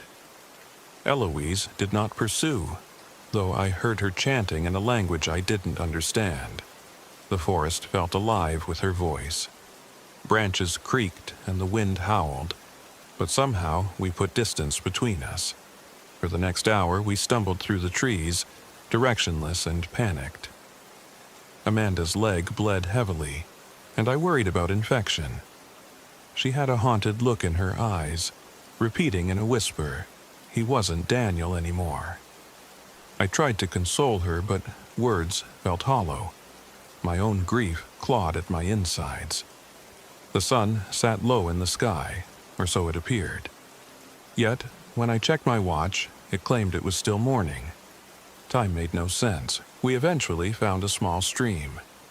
I helped Amanda sit on a rock while I rinsed her wound. She winced, biting down on her lip. I tore strips from my shirt to bandage her. "We'll get out of here," I said, trying to sound confident, though I barely believed it myself. She nodded weakly, her eyes filled with gratitude and dread. Sometime later, minutes or hours I couldn't tell, we came across what looked like an old dirt path leading upward. With no better option, we followed it, hoping it might lead to a service road or another trail. As we climbed, the forest grew darker, even though logically it should have been midday. Anxiety knotted my stomach and I tried to stay alert, scanning the shadows for any sign of movement. We rounded a bend and found ourselves at the edge of a clearing, in front of a cabin. It was small, constructed of old gray logs. Smoke trickled from the chimney, hinting at recent activity. For a moment, hope flared inside me. Maybe we'd found someone who could help. But a second glance filled me with dread. The windows were dirty, the front door slightly ajar, creaking on rusted hinges. A stench of decay hung in the air, and the grass around the cabin was brown and dead in a perfect circle. Still, Amanda could barely stand, and we had nowhere else to go. We approached warily, calling out to see if anyone was inside. No response. I pushed the door open with a trembling hand. The interior was dim and cluttered with dusty furniture. On a rickety table lay an assortment of bizarre trinkets: animal bones, dried herbs, and the same spiral symbols carved into small wooden discs. The smell of rot intensified. A shuffle of feet behind us made me spin around. Eloise stood in the doorway, her eyes reflecting the dim interior light. Amanda screamed, backing away, nearly collapsing. I felt cornered, my heart racing so fiercely I thought I might faint. Eloise slowly stepped inside, closing the door behind her with a finality that made my skin crawl. "You fought well," she said, her voice dripping with a quiet, sinister pride. "Most do not last so long." She looked at Amanda, who clutched my arm, tears streaming down her face. "You both can still serve the land." There was a strange hunger in her eyes. "Get away from us," I snarled, my voice trembling. I groped around for a weapon, finding a rusted fireplace poker leaning against the wall. I brandished it, my hands shaking violently. Eloise laughed, the sound guttural and resonant. She raised her hands, and I felt an invisible force grip my chest. It was like hands squeezing my lungs. Gasping, I dropped to my knees, the poker clattering to the floor. Amanda tried to help me, but her wounded leg gave out and she fell. Eloise glided closer, murmuring something under her breath. My vision dimmed as I struggled to breathe. In desperation, I let out a hoarse cry and swung my arm upward, grabbing for the table behind me. My hand closed around one of the wooden discs carved with a spiral. Without thinking, I thrust it toward Eloise. She recoiled, hissing as if burned. The pressure on my chest eased. Amanda scrambled to the poker, and brandishing it with trembling determination, she drove it straight at Eloise's midsection. The old woman wasn't fast, but she moved with an unnatural fluidity. She twisted aside, but the poker still caught her shoulder. A shriek tore from her lips, shaking the cabin. The walls seemed to groan, as if in sympathy with her pain. Amber light flared around Eloise, flickering like flames. She collapsed against a chair, clutching the wound, black fluid seeping between her fingers. Seizing the opportunity, I staggered to my feet, ignoring the dizziness. I grabbed Amanda, pulling her up. She limped heavily, but adrenaline propelled us. We bolted for the door, yanking it open and plunging outside. The circle of dead grass felt spongy under our feet. The sky overhead roiled with dark clouds, though no rain fell. We ran, ignoring the pain in our bodies, ignoring the tears and snot on our faces. Behind us, I heard Eloise's shriek again, then a thunderous crack. We didn't dare look back. Branches slapped our faces as we tore through the woods. Everything blurred into a chaotic flight for survival. My lungs burned, each step a fresh agony. Amanda whimpered in pain, clinging to me. Then, miraculously, the trees thinned. I saw a patch of gravel, an old forest access road. We stumbled onto it, almost collapsing with relief. The sky's color shifted. A sickly, greenish hue spread across the clouds, though the day should have been bright. We made our way down the road, half expecting the forest to close in around us again. For the first time in what felt like days, though, we heard something human, the distant hum of an engine. Summoning our last reserves of strength, we moved toward the sound until a battered pickup truck came into view, parked by the roadside. A man in a flannel shirt stood by the open hood, cursing quietly as he fiddled with the engine. He jumped when he saw us, two bloodied, wild-eyed strangers. Amanda begged him for help, sobbing. I worried he might think us deranged, but one look at the panic on our faces and the gash on Amanda's leg convinced him we weren't joking. He helped Amanda into the truck's passenger seat. He was an older man, his name Leroy, and he lived in a rural cabin not too far away. He offered to drive us to the nearest hospital, but I insisted, just get us as far away from here as possible. The drive out of the forest felt surreal. The unpaved road jolted us with every bump. Amanda gripping my hand, eyes distant. My mind churned with the memory of Rex, of Daniel, of the unstoppable madness we'd witnessed. The old woman's laughter still echoed in my ears. I kept expecting her to appear in the rearview mirror, blood dripping from that wound Amanda inflicted. But she didn't. The forest receded behind us, silent, as if it had never tried to kill us. Leroy, sensing our trauma, mostly kept quiet, though he kept glancing at us with concern. Eventually, we hit a paved road, and civilization began to reassert itself. Scattered houses, then a small gas station. We pulled into the station's parking lot, and Leroy called an ambulance for Amanda. She was pale and shaking, the bite on her leg looking ugly. I stayed with her until the paramedics arrived. She clung to my hand, whispering thank you. I didn't feel like a savior. I felt hollow, haunted by guilt and grief. It was dusk by the time the medics took her away, leaving me on the curb outside the station. Leroy offered me a ride to the hospital, but I declined, mumbling something about needing a moment alone. I watched the ambulance's red lights vanish down the highway, a swirl of contradictory emotions gripping me. I'd escaped that cursed forest, but I didn't feel free. Eventually, I mustered the will to contact the local ranger station on the gas station's landline, since my phone was still dead. I told them about Daniel, about the possible homicide or missing person in the woods. I left out the supernatural details. I knew how it would sound. They promised to send a search party to investigate. Part of me wondered what they would find, just a rotted cabin, a twisted shape that might once have been Daniel, Rex's lifeless body, or perhaps nothing at all. the forest swallowing every bit of evidence, leaving only rumors behind. I spent the night in a cheap motel, dreamless, only because I was too exhausted to dream. The next morning, I woke to the sound of sirens in the distance. The local news carried a strange report. A search party had found no signs of a Daniel or an Amanda in distress, no sign of a violent altercation. They did, however, find an abandoned campsite with traces of blood. They asked for any witnesses to come forward. My blood ran cold. Had the forest already covered its tracks? I called the hospital, but they had no record of Amanda being admitted.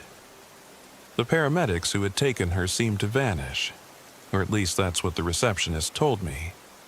My stomach knotted. My mind raced through possibilities. Had she given a fake name? Had something interfered with the records? Was I losing my grip on reality entirely? Yet I still had the bite mark on my arm from when Rex attacked. The bruises from Daniel's struggle. They were very real. Unable to stay in that town any longer, I packed up my car and left. Driving down the highway, I occasionally glanced at the passenger seat, expecting Rex to be there, wagging his tail. Each time I remembered he was gone, a fresh wave of grief hit me. I tried calling the number Leroy had scribbled on a napkin for me, but the automated voice told me the number was not in service. It felt as though everything from the moment I entered that forest had taken on a nightmarish quality, existing in a realm no one else believed in. I still don't understand it. My memory remains crystal clear, the horrors branded into my psyche. Sometimes I wake up in a cold sweat, the echo of Eloise's laughter in my ears. Other times I dream of Amanda, alive but changed, wandering the forest with a vacant smile. I wonder if she truly escaped or if the forest claimed her in some twisted timeline I'm not privy to. The world outside may remain oblivious, but I know what I experienced. I finally returned home, to my cluttered apartment and my silent workspace. The city's hustle provided a strange kind of comfort, but I couldn't ignore the creeping sensation that a piece of that forest had followed me. I caught myself double-checking locked doors, windows, and even the shadows of my living room late at night. The air occasionally felt thick, as if that oppressive atmosphere from Big Piney Creek had stowed away in my luggage. The nightmares are the worst. They come frequently. Dark visions of swirling trees, bones underfoot, and Rex snarling at me with that empty grin. I see Eloise's face looming, hear her chanting in that guttural language. Sometimes I'm back at the clearing, where Amanda is screaming. Daniel is contorted in a gruesome pose, and the trees are moving of their own accord. I've considered returning, explaining my story to the authorities in detail, but part of me knows how it would end. They'd dismiss me as a crackpot, or worse, they'd go investigate and never come back. The forest doesn't seem to like visitors. Even if I could find that cabin again, which I doubt given how the land shifted, I'm not sure I'd survive a second time. So I live with it, carrying the weight of that terror, that guilt, and those unanswerable questions. I've tried to rationalize it, to label it as mass hysteria or an elaborate trick of the mind. But in my quieter moments, when the city lights blur and I'm alone with my thoughts, I accept what happened. Something ancient and malevolent lives in those woods, and it took my dog, my peace of mind, and possibly the lives of others. Some nights I wake up, convinced I can hear Rex's collar jangling in the hall, or sense the wet nose against my hand. I'll rush to the door, only to find nothing, and then I remember how his eyes glowed unnaturally, how my hand shook as I killed him.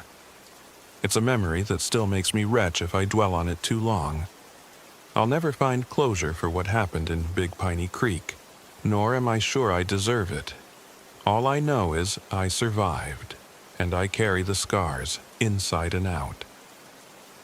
Eloise may still be out there. Or maybe I weakened her enough for her to fade into oblivion. I doubt that. If anything, I suspect she's waiting for her next trespasser, biding her time in the heart of the forest, whispering to the wind, warping the land to her will. Sometimes I can almost feel her gaze when I close my eyes, and in those moments, I'm certain that my story isn't over. It's just another piece in a puzzle older than the trees themselves. I don't know if I'll ever return to Big Piney Creek, but a part of me fears and knows that one day the forest might call me back, demanding a final reckoning. Until then, I live with the nightmares and the fleeting sense that time does not run straight anymore. Days feel longer, nights more oppressive. I'll glance at a clock and realize hours have passed when I swear it was only minutes. Perhaps that's the witch's parting gift, a perpetual reminder that the normal rules of the world aren't as unbreakable as we think.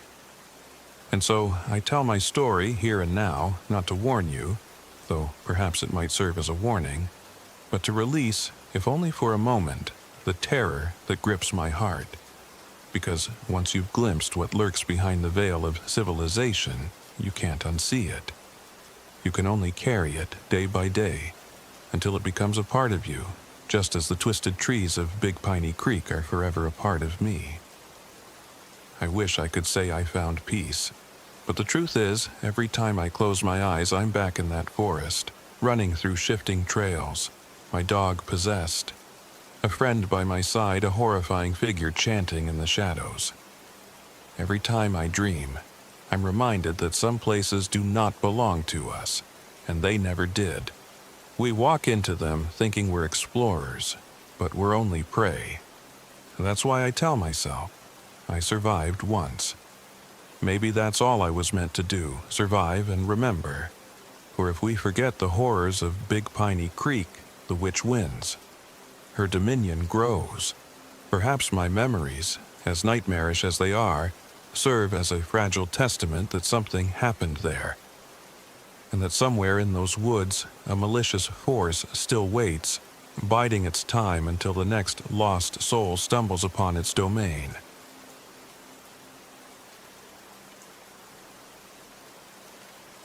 My name is Ethan Parker. I'm 32 years old, and what I'm about to tell you happened in November of 2024. If you're reading this, you might think you know something about fear, about the shadows that stretch across lonely roads or the unexplainable bumps in the night. I thought I did too. Now, I'm not so certain of anything. All I can do is share my story of what occurred on Bell Mountain in the Mark Twain National Forest. It haunts me every time I close my eyes. I decided to go camping at Bell Mountain because I needed to find a place where I could hear myself think. I'd just gone through a tough breakup with the woman I thought I'd marry. We'd been together for 4 years, our lives so entwined that, when it fell apart, I felt like a stranger in my own skin. My job as a freelance graphic designer had slowed down, giving me too many empty hours to brood. I told myself that a solitary hike in the crisp autumn air, far away from the city, would be the perfect remedy. My only companion on this trip was my dog, Bailey. He's a 5-year-old mutt, medium-sized, with light brown fur and a white patch across his chest. If there's one thing I've been able to rely on these past few years, it's Bailey's unwavering loyalty.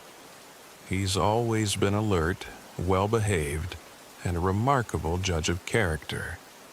He's the kind of dog who would rather lie at my feet than wander too far away, the kind who always comes running back after a squirrel chase if I whistle. Little did I know how much I'd come to regret taking him along. Or maybe I'd regret going out there at all. It was late November, and the days were already shorter. The forest smelled of wet leaves, and the air had a biting chill, but it felt alive in a way I found soothing. Bell Mountain is one of the more secluded parts of the Mark Twain National Forest.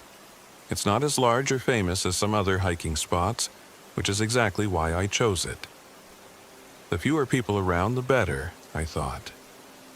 That first day, I parked my truck at the foot of an old trail that had probably seen better days. Signage was scarce, but I had a paper map, a rechargeable GPS device, and my phone. I wore a sturdy pair of boots, layers of warm clothes, and carried a well-packed hiking backpack filled with non-perishable food, water, a small gas stove, my sleeping bag, and a two-person tent. Bailey's tail wagged in excitement as soon as he leapt out of the truck, and it brought a smile to my face. The hike up was serene. The sun shone through the bare branches, painting the carpet of fallen leaves with shifting shadows. I kept close track of my map, noticing that the elevation rose steadily, but it wasn't too hard going. Bailey trotted ahead, sniffing at tree trunks and occasionally chasing a rustle in the leaves, only to come right back at my call. I reached a spot around midday where I decided to set up camp. I was a little more than halfway up the mountain. There was a clearing bordered by a ring of towering oak trees, with the remnants of an old fire pit made from piled stones. The forest floor was soft with pine needles and leaves, and from that vantage I could just make out the distant horizon through the branches. It felt isolated, perfect for my needs. That afternoon, I pitched my tent in the clearing. The sun was already lowering, painting the sky an orange haze that bled into red at the edges.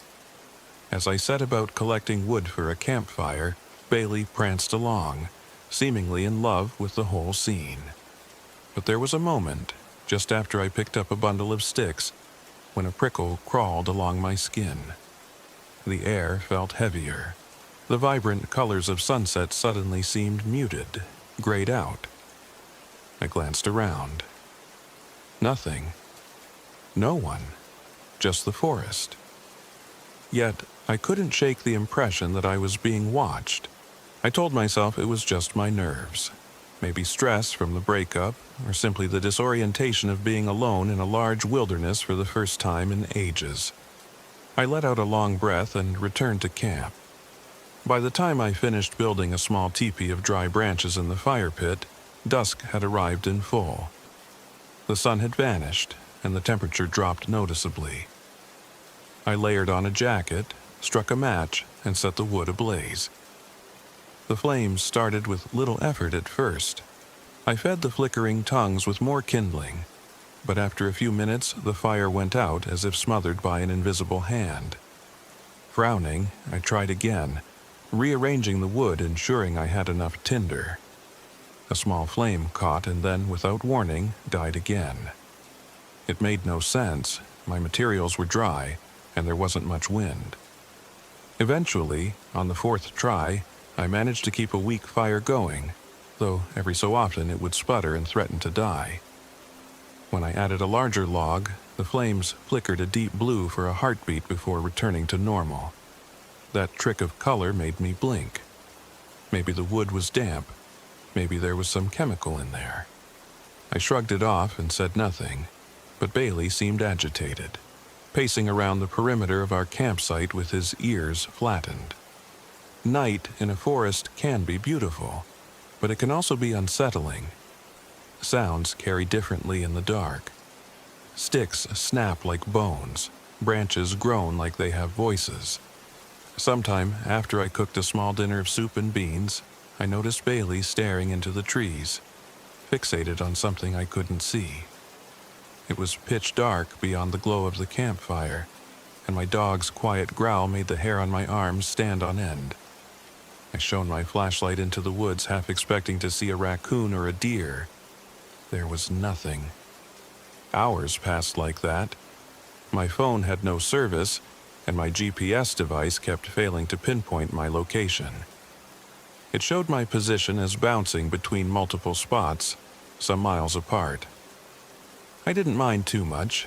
This was part of the reason I'd come, after all, to unplug and be free of the digital tether. Yet, the glitching device was strange. I fiddled with it until I realized the battery was draining unreasonably fast. By midnight, it was dead. As the fire reduced to embers, I felt an almost claustrophobic sense of darkness encroaching. I told Bailey it was time for bed, crawled into my tent, and zipped it up. My sleeping bag was warm, but I struggled to fall asleep. The stillness outside was occasionally broken by distant, snapping twigs, like footsteps. Twice, I unzipped the tent and peered out with my flashlight. No wind, no visible wildlife. Bailey, curled up at my feet, kept letting out low rumbles in his throat. It took me another hour to doze off. I woke sometime before dawn to a rustling noise. I half opened my eyes, heart pounding. The tent felt colder than it should have. Bailey wasn't in the tent. Instantly wide awake, I grabbed my flashlight and unzipped the flap. A frigid breeze hit my face. The sky was still dark, though there might have been a faint gray light behind the treetops. My dog was nowhere in sight. I emerged from the tent calling, "Bailey, Bailey, come!" My breath puffed out in white clouds. The remains of the fire were barely a glow of orange coals. I circled the clearing. No dog. The more I called, the louder my voice seemed to echo, bouncing back off the forest with a mocking emptiness. The only thing that answered me was the wind through the branches. Eventually, I noticed the tent zipper was undone from the inside, as though Bailey had somehow pawed it open. But why would he leave? He never wandered off on his own, not like that. Searching the perimeter, I found no tracks. The carpet of leaves was too thick. I ventured deeper into the woods, shining my flashlight at every bush and tree trunk, dread coiling in my gut. The forest at that pre-dawn hour felt surreal, like I'd stumbled into a dream or a nightmare. After at least an hour of circling with no sign of Bailey, a chill set into my bones that was more than just the cold. A faint sunrise glimmered through the leafless branches. I was about to make a broader sweep when a fleeting, distant yelp echoed from somewhere higher up the slope. My ears perked. I shouted Bailey's name again, and this time I thought I heard a rustling in the underbrush. I sprinted up the incline, pushing aside branches that clawed at my arms and face. My foot got caught on a root, and I almost went down, but I caught myself and kept going. When I finally saw him, my heart leapt in relief. Bailey stood on a rocky outcrop, outlined by the pale light of dawn, but he looked so still, statue-like. I called to him, but he didn't move. As I approached, I noticed mud caked across his side, and his fur looked matted with dried leaves. When I reached him, he turned his head slowly, almost mechanically. That wasn't normal. Usually he'd come bounding up, tail wagging. This time he just stared. I swear his eyes looked different. They had a dull sheen, like he wasn't entirely seeing me, or like he was seeing me but didn't recognize me. "Bailey?" I said, stepping closer. He lowered his head, emitting a deep, resonant growl. My blood ran cold. Bailey never growled at me, never. I raised both hands, murmuring softly, "Easy, boy, it's me." Then, as abruptly as it started, the growling ceased. He looked away, blinked a few times, and then whimpered, walking unsteadily to me with a slight limp. I knelt and felt him over. No cuts or broken bones that I could see, though the fur on his shoulders was damp, almost sticky, like he'd been in contact with something I couldn't identify. A metallic smell lingered. My first thought was blood, but I couldn't see any open wounds. I coaxed him back to camp, my arms trembling with adrenaline and relief. I told myself that maybe he'd gotten lost, tangled in a briar patch, or chased after a deer in the night. But deep down, a sense of wrongness festered. Dogs don't just vanish without a single bark or sign of distress, and then return changed. Daylight made it easier to survey the area, so I decided to hold off on striking camp. I wanted to investigate. Something didn't feel right, but I also felt a pull to keep pressing on. Part of me believed that if I just kept hiking, if I just got to the top of Bell Mountain, maybe I'd find some vantage point or sense of peace I'd come here for. It was a foolish thought, in retrospect, but it's what I did. Before leaving, I rechecked my supplies. That's when I discovered another mystery. My small cooler with sealed packages of jerky and some pre-cooked meals had an odd, fuzzy growth on everything, like mold or fungus that shouldn't appear in a single night. The water bottles, previously clear, had a slimy film around the insides. My canteen had a sour smell, and my bag of trail mix, which had been unopened, was filled with shriveled lumps instead of nuts and dried fruit. Every bit of food looked spoiled. My stomach churned in disgust. These were items sealed with preservatives, supposedly safe for months. How could they rot or mold in a single night? Cursing under my breath, I discarded the ruined food, clinging to what was left in sealed cans. I rationalized that perhaps the cooler had leaked and something contaminated the food, though that did nothing to explain why my originally sealed bag of trail mix was compromised. My phone battery had drained to zero as well. I couldn't even turn it on. The GPS device was also useless. Its battery somehow dead, even though I'd charged it the day before leaving. Against my better judgment, I hefted my backpack and continued deeper into the forest, leading Bailey on a loose leash. The dog walked behind me, uncharacteristically subdued. The day felt unnaturally quiet. Even the usual sounds of birds, squirrels, or wind rustling leaves seemed dulled. I told myself it was my imagination, but that didn't stop the hairs on the back of my neck from standing up every time a branch snapped underfoot. About midday, I stumbled upon a peculiar sight. An old, dilapidated cabin perched in a clearing I could have sworn wasn't on my map.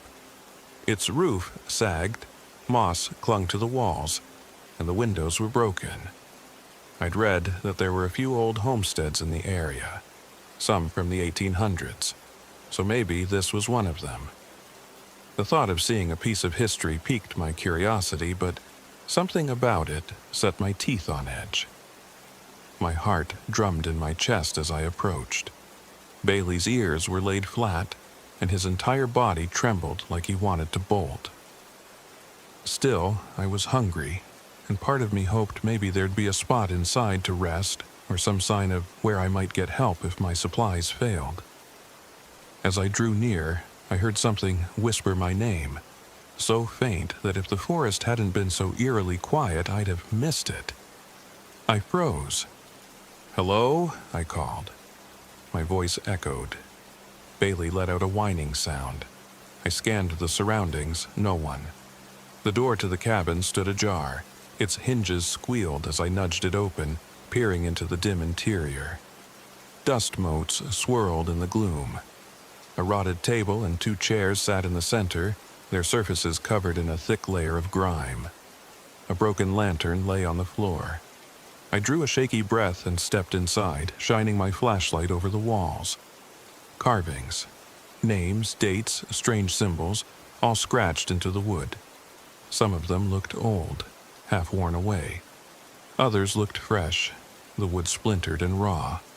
The flashlight caught on a name, Lydia Harper, 1892. My stomach knotted at the sight.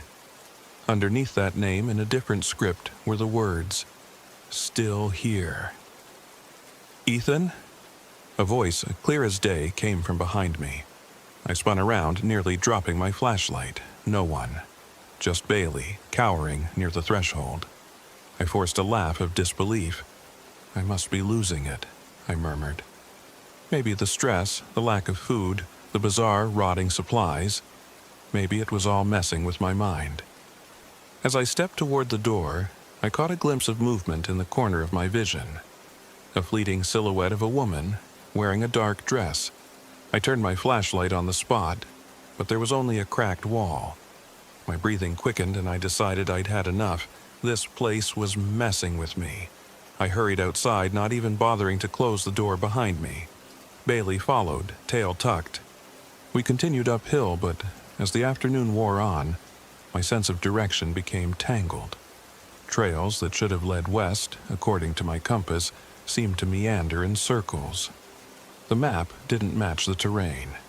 At one point, I came upon the same old oak tree with a lightning-scarred trunk at least 3 times, though I was certain I'd walked in a straight line. The sun sank behind the mountain ridge, and I grew anxious about finding a suitable spot to make camp again.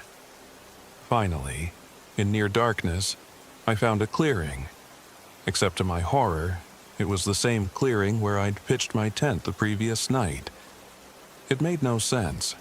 I'd hiked a good distance, over rough terrain, uphill. But there was my old fire pit, the tent footprints in the ground, the scattered ash. I stared, disbelieving, my heart pounding. Time seemed to slip in these woods, or maybe space did. Bailey whimpered, lying down as though exhausted beyond measure. I set up camp in that same spot, too drained to argue with reality any longer. At least I was somewhat familiar with it. I ate what little canned food I had left, beans mostly, and tried to feed Bailey, but he showed no interest in food. Instead, he sat watching me with a vacant stare, his mouth slightly open, almost like he was smiling, though it never reached his eyes. Night fell, and the air turned frigid. I struggled with another fire, cursing as it sputtered. Eventually it caught, but the flames looked odd again, flickering in strange colors at times. I remember at one point the flames shuddered and turned a pale green before snapping back to normal. I looked around, half expecting to see a figure looming in the shadows. As the night deepened, exhaustion overcame me, and I retreated to the tent. Bailey followed, but not in his usual manner. His steps felt unnatural, like he was being puppeteered. I pushed the tent flap aside for him, and he crawled in, curling up at the far corner rather than settling by my feet. Something about it sent a wave of loneliness and fear through me. I told myself we both just needed rest. I drifted into a fitful slumber, haunted by dreams of an old cabin and a woman whispering my name. In my dreams, she stood in the corner, face hidden by a veil of hair, and she repeated softly, "Come here, come here," as though trying to guide me. I felt compelled to follow, but dread pinned me in place. I'd wake up gasping, my heart hammering, only to see the tent shrouded in darkness and Bailey's unblinking eyes fixed on me. At some point, I must have slept because I woke to find the tent open again, the zipper undone from the inside. Cold air swept in, making me shiver. My sleeping bag was empty. Bailey was gone. Immediately, I panicked. "Not again," I muttered, grabbing my flashlight. I staggered outside. The forest lay under a moonlit glow. The campfire was a pile of white ash. I yelled for Bailey, my voice echoing through the stillness. No reply. Then came a howl so gut-wrenching I almost dropped to my knees in fear. It was Bailey's voice, but twisted, like he was in agony. I sprinted toward the sound, ignoring the branches that clawed at my face. The howling led me deeper into the woods, off-trail. A quarter moon hung overhead, providing faint light. My flashlight beam danced across tree trunks and piles of leaves. I tripped, slamming hard onto my shoulder, but I pushed myself up and kept going until I found Bailey. He was hunched over near a fallen log, whimpering, his body convulsing. I knelt beside him, tears welling in my eyes. "Hey, buddy." "Talk to me," I whispered. "Bailey." He jerked his head up, lips curling back in a snarl. The next moment, he lunged. His teeth snapped at my forearm, and I barely managed to pull away. Shock paralyzed me. Bailey never attacked me. As I scrambled back, he advanced, saliva dripping from his jaws. His eyes looked glazed, almost like a white film was over them. My chest tightened with horror. This wasn't my dog. Or if it was, something else was controlling him. In a moment of desperate courage, I called his name louder, holding out a hand. Bailey, it's me, Ethan. I'm not going to hurt you. He froze, trembling, like there was an internal battle. I saw recognition flicker in his eyes, but it vanished as his body convulsed again.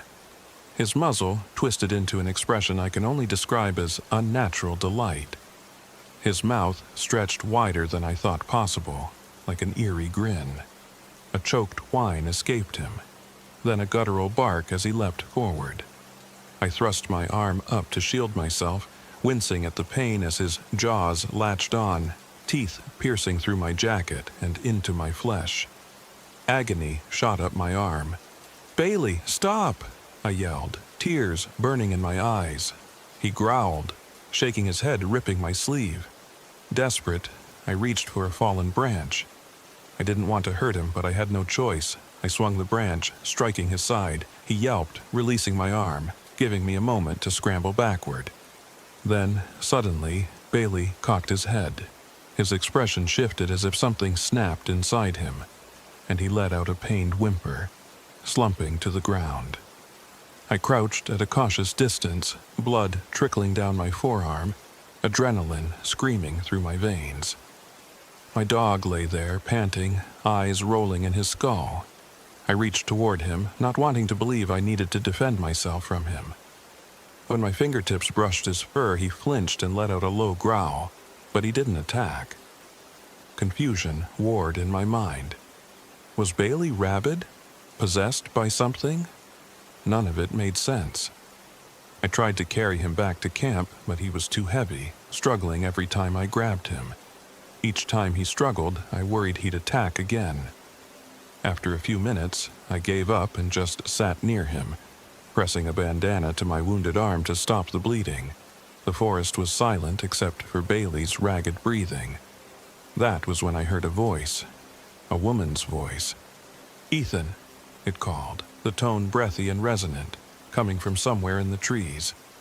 I scanned the darkness with my flashlight, but saw only branches and mist. "Help me!" "Who's there?" I shouted back, fear twisting my stomach. "Please," the voice whimpered. "I'm lost. Help." I hesitated. Every rational part of me screamed it was a trap or a trick, but a flicker of compassion or maybe curiosity took hold. Could there be someone else out here hurt? I cast a final glance at Bailey, then climbed over the fallen log, following the voice. My mind spun with the bizarre notion that the voice might belong to the woman whose name I saw carved in that cabin, Lydia Harper. But that was impossible. She'd been gone for over a century, if she'd ever existed at all. The voice drew me deeper into the forest. I soon found myself on a path that seemed unfamiliar, even though I'd been all over this area. The trees were older here, their branches gnarled like arthritic fingers. The ground sloped steeply upward, and the mist thickened until the moon's glow was all but blotted out. My flashlight cut through the haze in a weak cone of light. Something about the air felt wrong, heavier. Suddenly, the trees parted, and I stood before a small clearing bathed in ghostly moonlight. At the far side stood another cabin, different from the one I'd seen earlier. This one seemed less dilapidated, though still ancient. The front door was closed. I heard the woman's voice again, closer now, beckoning me inside.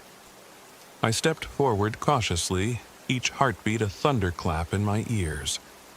The windows were dusty, giving me no clear view of the interior. My thoughts were a jumble of fear, confusion, and that faint glimmer of hope that maybe I'd find help or at least an answer. I pressed a hand to the door, and it creaked open. Inside was a single room with a fireplace, a small table, and a battered bed in the corner. And there she was. Or rather, there it was. A woman stood by the bed, her back turned to me, wearing a threadbare dress. Her hair hung loose, obscuring her face. I should have backed away. Something in the air screamed that this was a terrible idea, that this was not a normal person. But I froze, mouth dry. She spoke without turning. "You came," she said, her voice thick with sorrow. "I've been so alone." I swallowed hard, forcing out words. "Who are you?" Slowly, she turned her head, just enough that I could see the edge of her cheek and a single eye. "Lydia?" she whispered, then let out a mournful sigh as though the name itself was a burden. "I've been here for so long." My heart pounded as I realized this must be Lydia Harper, the name from the cabin walls, from the tales that swirl around these woods. Logic fought with the supernatural dread rising inside me. She shouldn't be here. She should be long dead. Maybe I was hallucinating from shock or blood loss. "What do you want?" I managed. She turned fully, and I nearly dropped the flashlight. Her eyes glowed faintly like trapped embers. Her face was pale, gaunt, with a haunting beauty twisted by an otherworldly aura. She raised a trembling hand, her voice trembling with despair. "I was betrayed," she said, stepping closer. "Murdered. Left out here to die. Please, help me find peace." There were tears in her eyes, or perhaps just the glint of moonlight. "Stay with me. Don't leave me alone again." Even in my terror, pity stirred. She seemed so anguished. I'm sorry," I stammered, taking a step back. "I don't know how to help you." Her expression changed in an instant, from grief to a malevolent hunger. "Oh, but you do," she whispered, her voice layered with an echo, as if two people spoke at once. "The living fuel the shadows here. We are bound to this land. If I must remain, so shall you." I tried to run, but my legs felt heavy, stuck in place. Lydia's eyes shone with a dark intent as she moved closer, her body gliding more than walking. Her outstretched hand brushed my cheek, and I felt a cold so deep it was paralyzing. Terror rippled through me. "Leave!" I screamed, forcing my hand up, ignoring the stinging pain from my injured arm. In a burst of desperation, I shoved her back. She let out a piercing wail, stumbling away, and as she did, the cabin began to warp, the walls distorting. A howling wind tore through the room. The door slammed shut of its own accord, trapping us in swirling dust. I coughed, trying to locate the exit, but Lydia's figure materialized right in front of me. She pressed her face near mine, her breath ice cold on my skin. "Stay," she hissed, as if a million voices shouted through her mouth, her eyes now a black void. With adrenaline surging, I lunged for the door, throwing my shoulder against it. The wood shattered under my weight, sending me sprawling outside. I gasped in fresh air, scrambling to my feet. Behind me, the cabin door hung broken, but Lydia didn't follow. She hovered just beyond the threshold, her face contorted in rage. She let out a shriek that cut through the night, a sound so terrible it felt like it might split my skull. I ran. Branches whipped at my arms. I was far beyond caution or stealth, careening blindly downhill, hoping I could find my way back to my campsite. The image of Lydia's eyes burned in my mind. The forest seemed to twist around me, making each step precarious. I tripped again, tearing my knee on a rock, but the pain barely registered. My only thought was to get away, to survive. After what felt like hours, I saw the faint orange glow of a dying fire through the trees. My camp. Relief battered at my chest. I stumbled into the clearing, calling Bailey's name. He was still there, lying on his side. He looked at me, muzzle parted, breathing shallowly, as if exhausted. Slowly, he rose. I wasn't sure if he'd attack or recognize me. My mind spun with how to help him, how to deal with whatever horror had befallen us. I fell to my knees by Bailey, gently stroking his head. He didn't resist. In fact, he seemed strangely calm now, though his eyes were still too wide, too bright. His fur was cold to the touch. I whispered, "I'm sorry," tears spilling as I cradled him. For a moment, we stayed like that, the canopy above whispering with the night wind. Then a crack resounded behind me. I whipped around. Lydia stood at the edge of the clearing, her figure faintly luminous, half blended with the darkness, like she was part of the night itself. Her voice drifted on the wind. "Give him to me," she said, beckoning. "He's suffering." In that moment, something inside me snapped. I wasn't going to let some vengeful spirit or demon take my dog.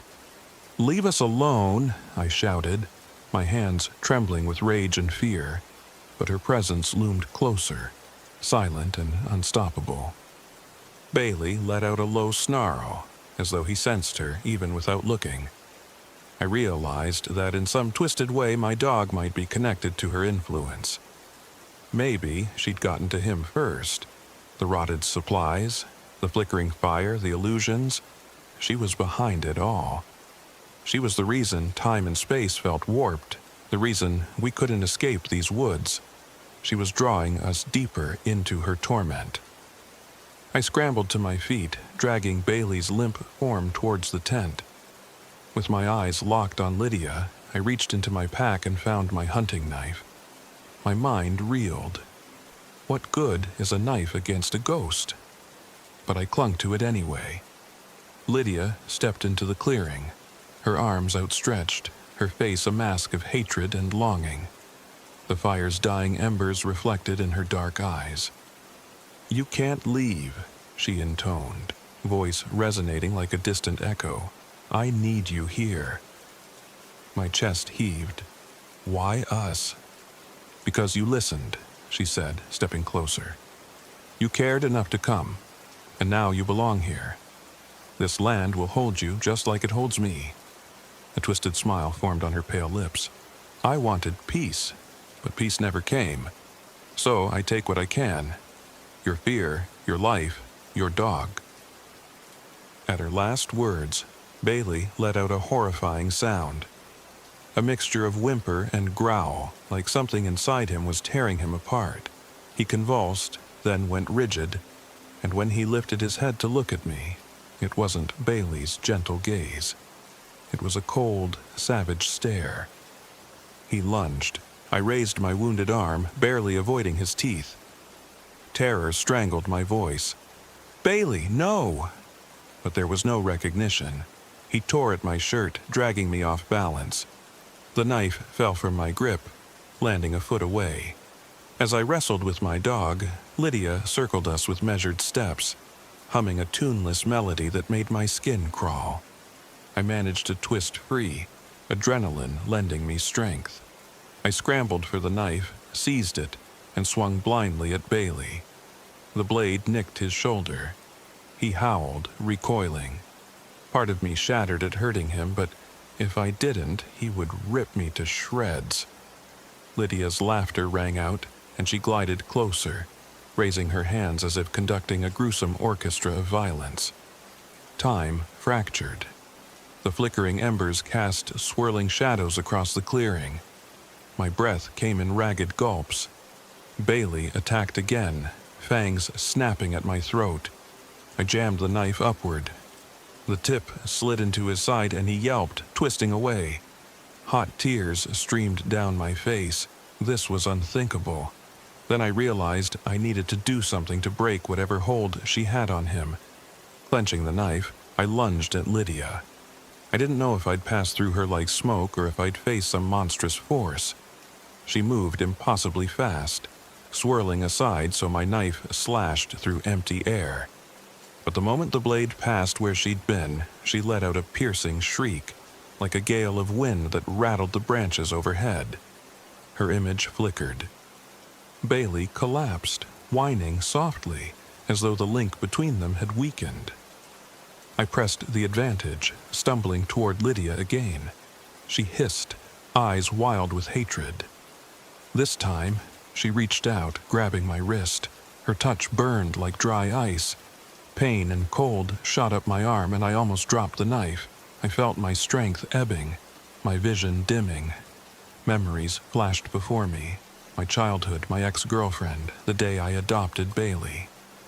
It was as if Lydia siphoned my life away, Summoning everything I had, I wrenched my wrist free and slashed across her torso. She shrieked again, stumbling back.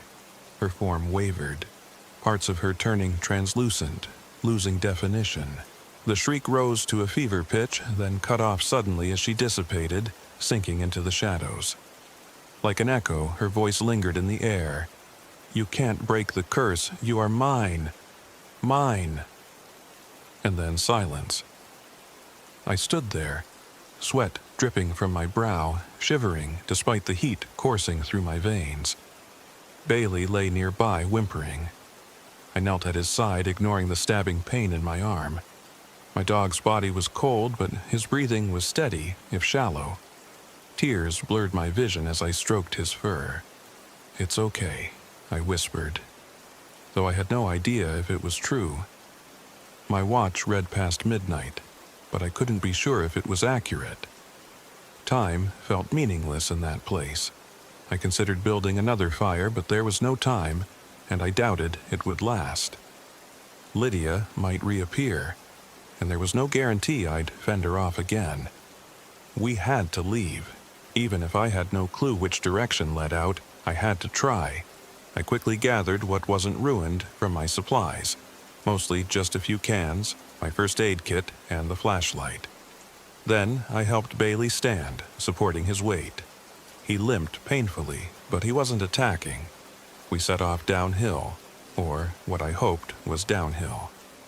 I used the moon and the slope to orient myself. Every step felt like I was swimming against a current of dread. Time lost all meaning. We walked for what seemed like hours, picking our way through tangled undergrowth. Occasionally, I'd hear Lydia's voice drifting through the trees, but I refused to stop, refusing to give in to that fearful paralysis. If the forest path looped us back to the same clearing again, I didn't know what I'd do. Desperation was my only fuel, overshadowing hunger and fatigue. Somewhere in the night, Bailey collapsed. He wouldn't move, whimpering in pain. My heart sank. I couldn't carry him far. He was too heavy and I was too weak. I cradled his head in my lap. My arm was throbbing where he'd bitten me. Blood dried onto my torn sleeve. I tried cleaning it with some water and bandaging it. The pain kept me conscious, a burning anchor in my flesh.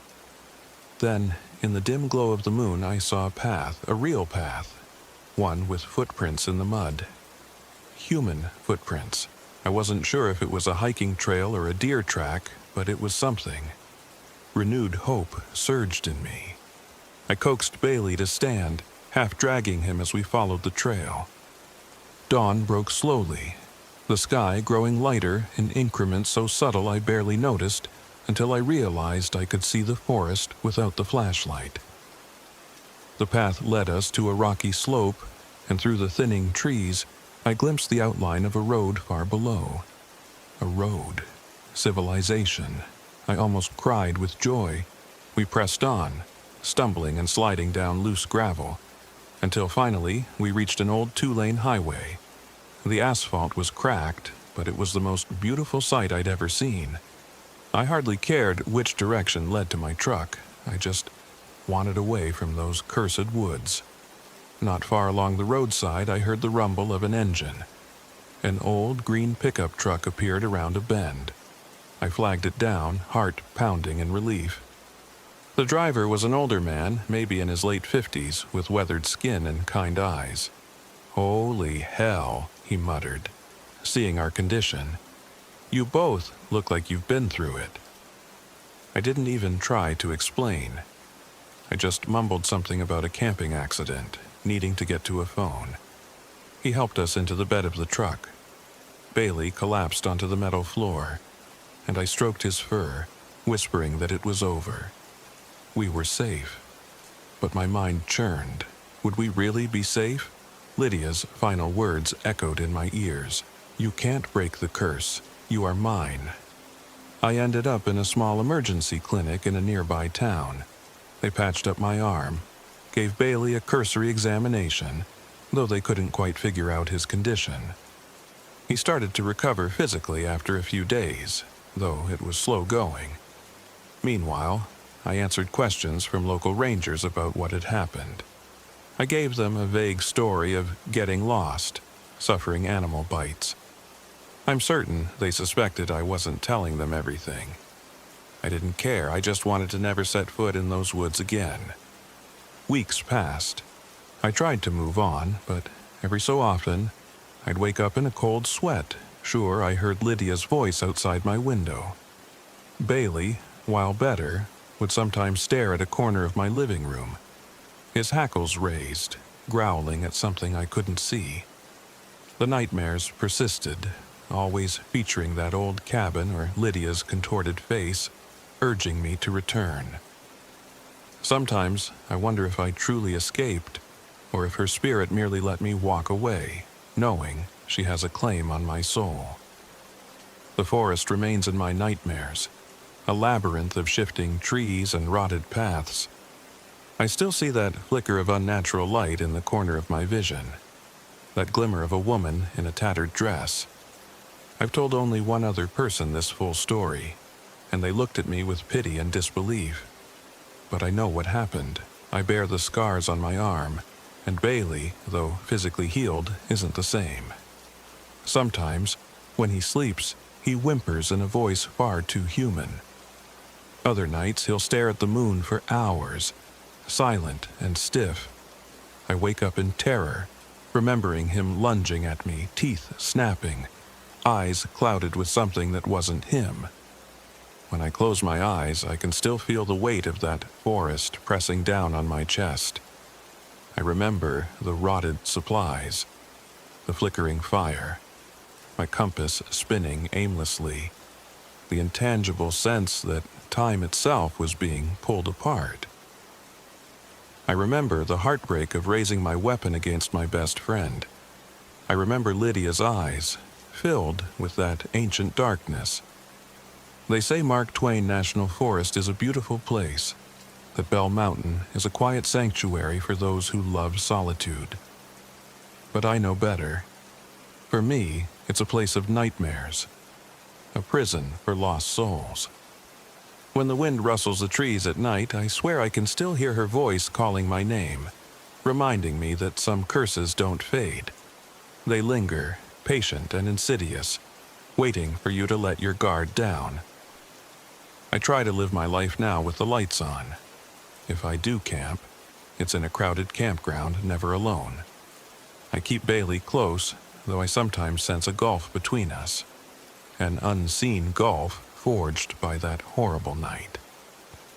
I wonder if he remembers the feeling of that thing inside him, if he knows I had to fight him, if he blames me for the wounds he carries in his body and spirit. In the end, I survived.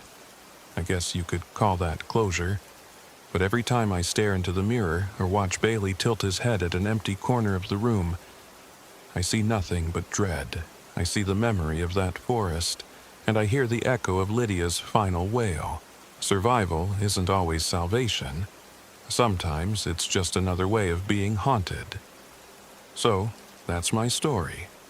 That's what happened in November of 2024 when I, Ethan Parker, age 32, went camping on Bell Mountain in the Mark Twain National Forest. I'm telling you this in the faint hope that if you ever find yourself alone, out there where the trees grow thick and the paths twist in impossible ways, you'll think twice before you ignore the uneasy feeling in your gut. You'll remember how illusions can masquerade as lost souls, how fear can turn your own best friend against you, and how the boundaries of time and space might fray when faced with an ancient malevolence clinging to the land. If you do go, and I pray you don't, keep moving. Keep your loved ones close, and never look a lonely spirit in the eye. Some doors, once opened, can never truly be shut.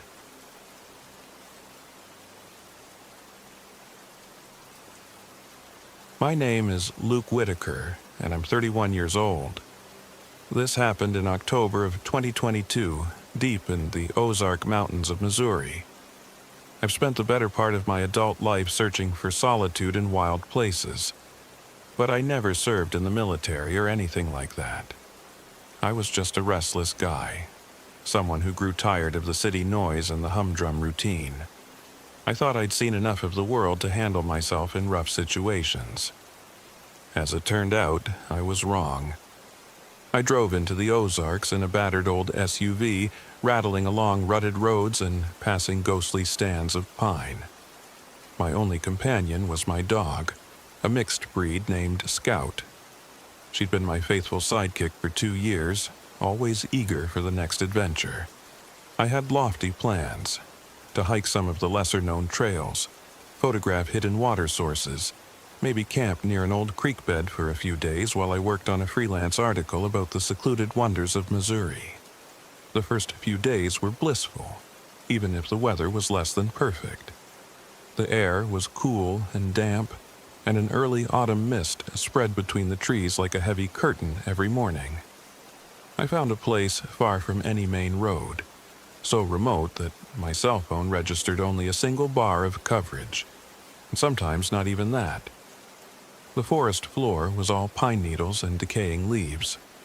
My campsite was a small clearing surrounded by towering oaks draped in moss, and if I angled my tent flap just right, I had a partial view of the rolling hills. On my second night, a wind kicked up, carrying the scent of wet earth and pine sap. Scout slept curled at my feet, her ears twitching at every snapping twig. Normally, she was restless in new environments, but on this trip, she seemed extra vigilant. Twice that night, she rose and padded outside the tent to sniff around, returning with her fur bristling along the spine. I wondered if there were deer or black bears nearby. The Ozarks had a decent population of them, and I'd read enough cautionary tales to keep my food packed up in the car. But something about her behavior rattled me.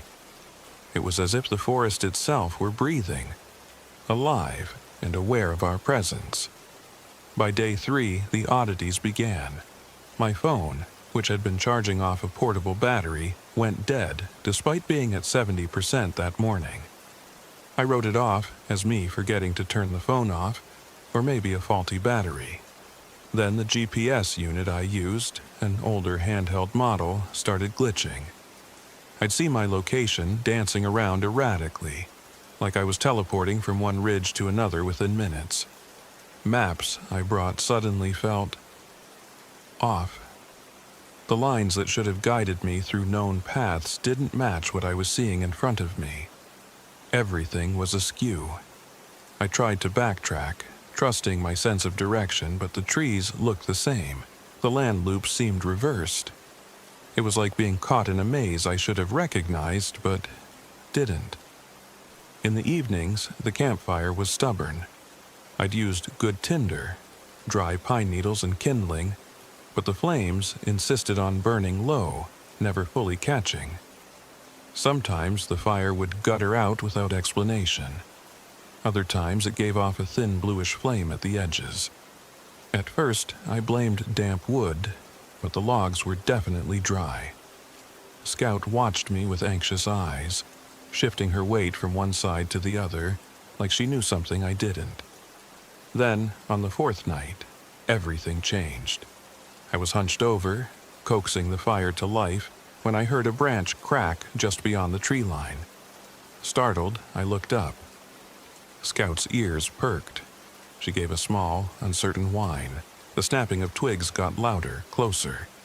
My heart hammered. I stood, searching the dark. A man stepped into the clearing, lantern in hand.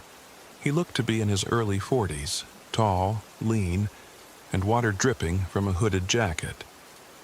When I finally saw his face in the flickering light, he had a disarming smile beneath dark, neatly trimmed facial hair. "Sorry to bother you," he said. "I'm lost. Got turned around when the sun went down." He introduced himself as Damien Darnell. Right away, there was something about him that made me uneasy, but I suppressed my discomfort. In the wilderness, refusing a fellow traveler is a good way to create enemies. I offered him a seat by the fire, which was stubbornly flickering but provided at least some warmth. He nodded his thanks. Up close, I noticed how sharp his features were. like the planes of his face were cut from stone. His voice had a quiet, mesmerizing quality. He said he'd been hiking in the area, but a sudden storm caused him to lose his trail markers. We talked for a while, and though my nerves were on edge, I tried to be courteous. Damien mentioned that he knew of a small hunting cabin some miles away, an uncharted, out-of-the-way place. He offered to guide me there if I was looking for a more comfortable spot to camp. I politely declined. Something about the way he spoke made the hair on the back of my neck stand up, and Scout seemed to share my concern, never leaving my side. That night, after Damien retired to a spot beneath a tree, I tried to get some sleep. My mind, however, buzzed like a hornet's nest. The shape of Damien's silhouette against the dying fire felt too perfect, like he was a painting placed in my field of vision. I must have dozed off at some point, because I jolted awake to find him standing right outside my tent, looking in with an unreadable expression on his face. "Everything all right?" I mumbled, half asleep but afraid. Damien offered a serene smile. "Couldn't sleep. Thought I heard something, an animal maybe." Scout bristled, and I pulled the zipper up to block him out. He lingered there, just breathing, before I heard his footsteps finally recede. Morning brought no relief.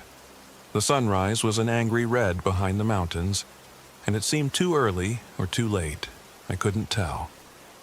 My watch, which I'd always been able to trust, claimed it was 10 a.m., but the sky looked like dawn. Even the shadows under the trees felt stretched, elongated in ways that defied normal geometry. Scout was acting jumpy. She'd bark at random intervals, hackles raised, as if something unseen crept between the oaks. Damien asked if I'd reconsider heading to the cabin. He insisted it would provide a stable roof in case of more rain. I refused, stating my plan was to remain in the clearing a bit longer, maybe do some photography. He shrugged, that same placid smile never leaving his face. Without a word, he walked off into the woods. I figured that was the last I'd see of him, but I was wrong. For the next 2 days, my situation devolved. My phone never recovered from its battery failure, and the GPS unit now displayed nonsensical data. I'd attempt day hikes, only to find myself circling back to the same gnarled oak, time after time, like the forest was shifting around me. Come nightfall, I'd build a fire, still reluctant, still half-hearted, and I sensed eyes on me. Every so often, I'd catch a glimpse of a shape moving beyond my line of sight, too quick to be anything normal. Once, I caught the odor of sulfur or rotten eggs on the wind, but it dissipated as fast as it came. Food became an issue. On the 5th night, I opened a can of beans to find they smelled rancid, as if decades old. A black, viscous slime coated the inside of the can. I tossed it aside, thinking maybe the brand had been defective. The next day, half my remaining provisions, things in sealed packages, had gone bad with the same foul odor. My water purifier jammed. I had brought water purification tablets as a backup, but they crumbled to dust in my hand, leaving behind a sticky residue. The forest itself seemed to laugh at my misfortune. The trees trembled with silent mirth whenever I stumbled. Then came the morning I woke to find my backpack gone. The area around the tent was undisturbed. No footprints, no sign of an animal rummaging. I spent hours frantically searching the underbrush, calling out in frustration. I found it eventually, half submerged in a shallow stream about a mile away. All the contents, my flashlight, matches, extra batteries, ruined by water. The oddest part was that the backpack was intact, not torn, as if whoever, or whatever, took it, wanted to preserve it while destroying what was inside. That evening, I sat by the pathetic fire, haunted by the sense that something or someone was playing with me. Maybe I should have left that first moment my instincts screamed, but by now I was disoriented. My compass spun. My maps made less sense each time I looked at them. It was as though time had warped, leaving me stuck in an endless dusk. I might have gone insane if not for Scout. She stayed glued to my side, providing a small anchor to reality. But even she seemed rattled, snapping at shadows, refusing to leave the perimeter of our campsite. When I woke on the 7th day, I found my sleeping bag unzipped from the inside and laid out neatly on the ground. I had no recollection of doing that, and yet there it was, as if someone wanted me to see how vulnerable I was during the night. That was the day Damien returned. He walked into my campsite around mid-morning, though the sun's position made little sense. I still can't say for sure what time it really was. He wore the same jacket, the same calm expression. He looked at me with a pitying smile. "You're stubborn," he said. "This spot isn't safe. Everything is turning against you. I've been watching." My blood ran cold at those words. "You've been watching me?" "You needed to see how dangerous this place can be," he answered. "Now you know." I wanted to scream at him, demand answers, but my tongue felt thick, useless. Damien stepped forward, patted a tree trunk. "Time is fickle here," he murmured, as if speaking to the forest itself. "That watch you're wearing, worthless. Each day bleeds into the next. You're starting to lose your sense of self, Luke Whitaker." I hadn't told him my last name. I never told him anything about me, other than that I was a traveler. So how did he know? Alarm bells went off in my head, but I swallowed them, pressing for information. "Who are you?" "Someone who can make this right," he said, that sweet veneer never faltering. "If you let me." I couldn't respond. Damien smiled at me, a kind of indulgent grin as if I were a child refusing an offered hand.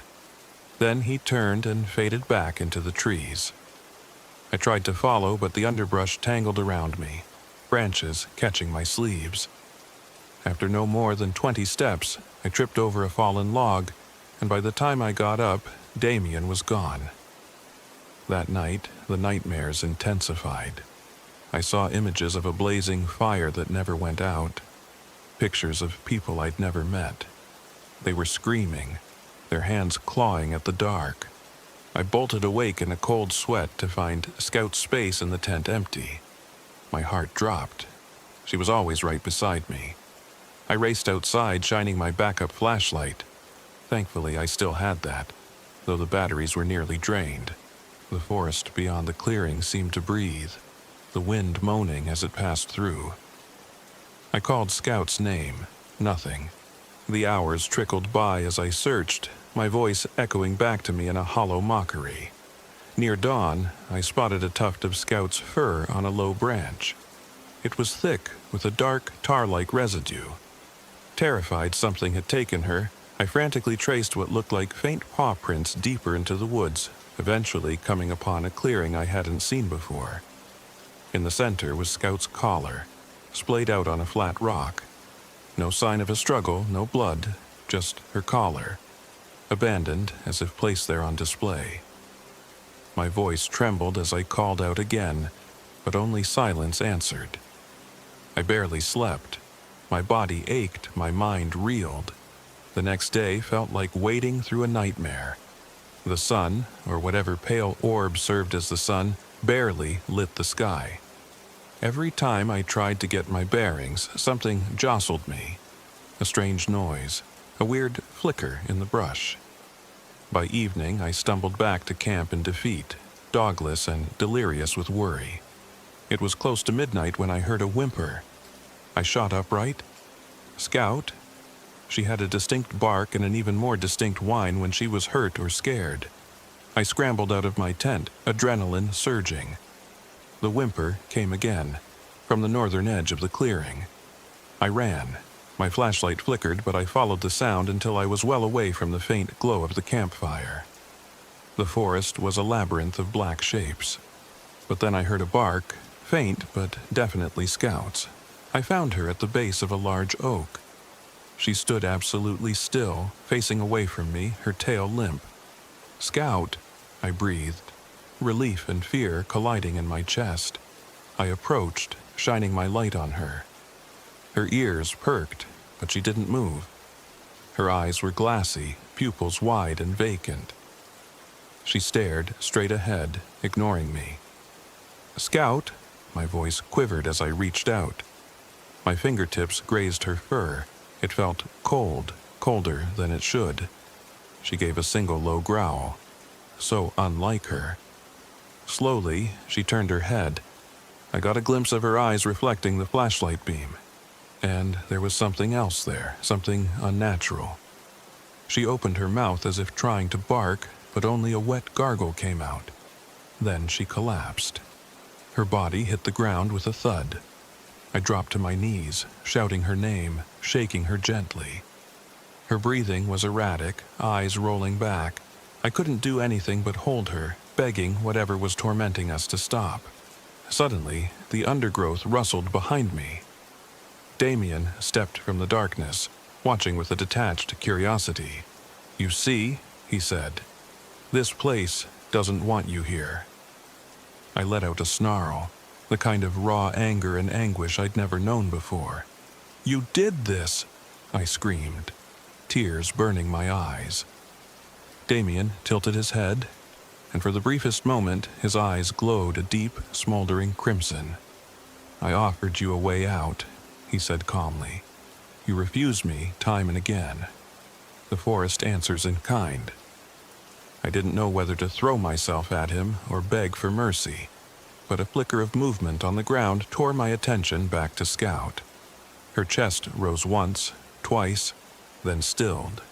Her body went limp in my arms. She was gone. My best friend, my anchor, had been taken from me. I stared in numb horror, tears rolling down my cheeks. Damien observed me for a moment, like a scientist watching a lab rat in its final moments. Then he slowly stepped away, disappearing into the gloom. I was left alone with Scout's lifeless body. For what felt like hours, I just kneeled there, cradling her and muttering apologies I was sure she couldn't hear. Eventually, I carried her back to my campsite and buried her as best I could in the stony ground. My mind was in shambles, but a spark of rage began smoldering in my gut. This wasn't a game. It wasn't a series of unfortunate accidents. Someone, was orchestrating this torment, and now I'd lost the one companion who'd stuck with me through everything. I wanted revenge. The next day I made a decision. I'd find Damien's cabin or campsite or wherever he was staying. I'd get answers. If this truly was the devil, as my mind was starting to believe, I'd force him to reveal how to break this nightmare. My logical side knew how absurd it sounded, but no logical explanation accounted for the rotting supplies, the swirling compass, the shifting time, Scout's collapse. I set out, ignoring the erroneous GPS, trusting only my instincts. I followed faint tracks that might have been Damien's. The forest felt oppressive, as though the trees were leaning in, eavesdropping. My watch claimed it was close to noon, but the sky was tinted with an unnatural red hue, the sun drooping low like a dying ember. Still, I pressed on. My anger fueled me for hours. That anger carried me straight into a clearing that housed a structure half hidden by brush. It looked like a hunting cabin from another era, weathered logs, a dilapidated porch, and window shutters dangling by a single hinge. I approached cautiously, mind roaring with adrenaline. If Damien was in there, I'd confront him. If he wasn't, maybe I'd discover clues about how to break free from this twisted terrain. I found the door slightly ajar. Pushing it open, I stepped into what might have once been a cozy living area. A dusty fireplace stood on one side, an old rocking chair on the other. The place smelled of mold and something acidic, like stale sulfur. My footsteps echoed. "Damien?" I called, voice trembling despite my anger. No response. I walked further in, checking side rooms, a cramped bedroom, a decaying kitchen, no sign of life. In the bedroom, though, I saw something that made my skin crawl, an entire wall covered in photographs. Many were yellowed with age, but among them, pinned with fresh tacks, was a recent picture. It was me, standing in my campsite next to my tent, wearing the same clothes I had on 2 days before. My mouth went dry. He'd been watching me, maybe even from the moment I arrived. A floorboard creaked behind me. I spun, heart in my throat. There was Damien, leaning against the doorframe of the bedroom. He sighed as though mildly inconvenienced by my intrusion. "You're tenacious," he said. "I almost admire it." Who the hell are you?" I rasped, my throat raw with exhaustion and grief. His face seemed to flicker in the dim light. For a split second I saw a twisted visage, eyes like pits of fire, a cruel slash of a mouth. Then it was gone, replaced by the deceptively calm face he wore before. "You know who I am," he said softly. "I've had many names and many eras. Here I'm called Damien, and you, Luke Whitaker, are too curious for your own good." My grief erupted in a wave of fury. I lunged at him, but he sidestepped with almost inhuman grace. I crashed into a table, sending a lantern shattering to the floor. The darkness around us deepened, flickering with the dying light of the lantern's flame. I smelled kerosene. He approached me slowly, eyes glinting. "Rage doesn't suit you. It clouds your vision." I struggled to stand, every muscle trembling. He placed a hand on my chest, and I felt a horrifying heat emanate from his palm. My vision blurred. I wanted to scream, but my voice caught in my throat. Images assaulted my mind. Scout dying, the forest warping, the rotted food, the twisted horizon. And behind it all, I saw Damien's face, half-shadowed by horns that seemed to swirl like black mist. "Let me show you the truth," he whispered. Then it was as if I was outside my body, watching the entire scenario from above. I saw the cabin, saw the walls waver like a mirage. I saw the land around me bending, time flickering backward and forward, day turning to night in an instant. The revelations pummeled me. The Ozarks had become some sort of feeding ground for him, a place where lost souls stumbled. He guided them deeper, then destroyed them piece by piece. But all the while, he offered them a choice: follow him, accept the dark bargains he whispered, or suffer until their will broke. I snapped back to my body, choking out a desperate gasp. Damien stepped back, allowing me to breathe. My clothes were drenched in cold sweat, my head pounded. I couldn't stand upright, my legs were jelly. "You can still walk away," he said, that maddeningly calm tone returning. "You have free will. You can accept my offer and become more than you ever dreamed. Or you can keep running until this place consumes you." My heart hammered. He was offering me a devil's bargain. Join him in some vile agreement, or die here alone. Scout's lifeless eyes flashed through my mind. My sorrow became a weapon, forging a single desperate plan. Somehow, I gathered the strength to stand. "Never," I spat, wiping blood from my lip. Damien smiled. "Then your suffering continues." Before I could think better of it, I grabbed a piece of broken table leg from the floor and swung it at him. He dodged, but I clipped his shoulder.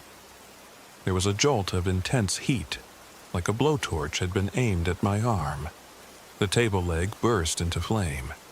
Startled, I dropped it and it clattered onto a stack of old newspapers. The flames spread instantly, hungrily devouring the brittle paper. Damien stared at the growing fire with mild curiosity.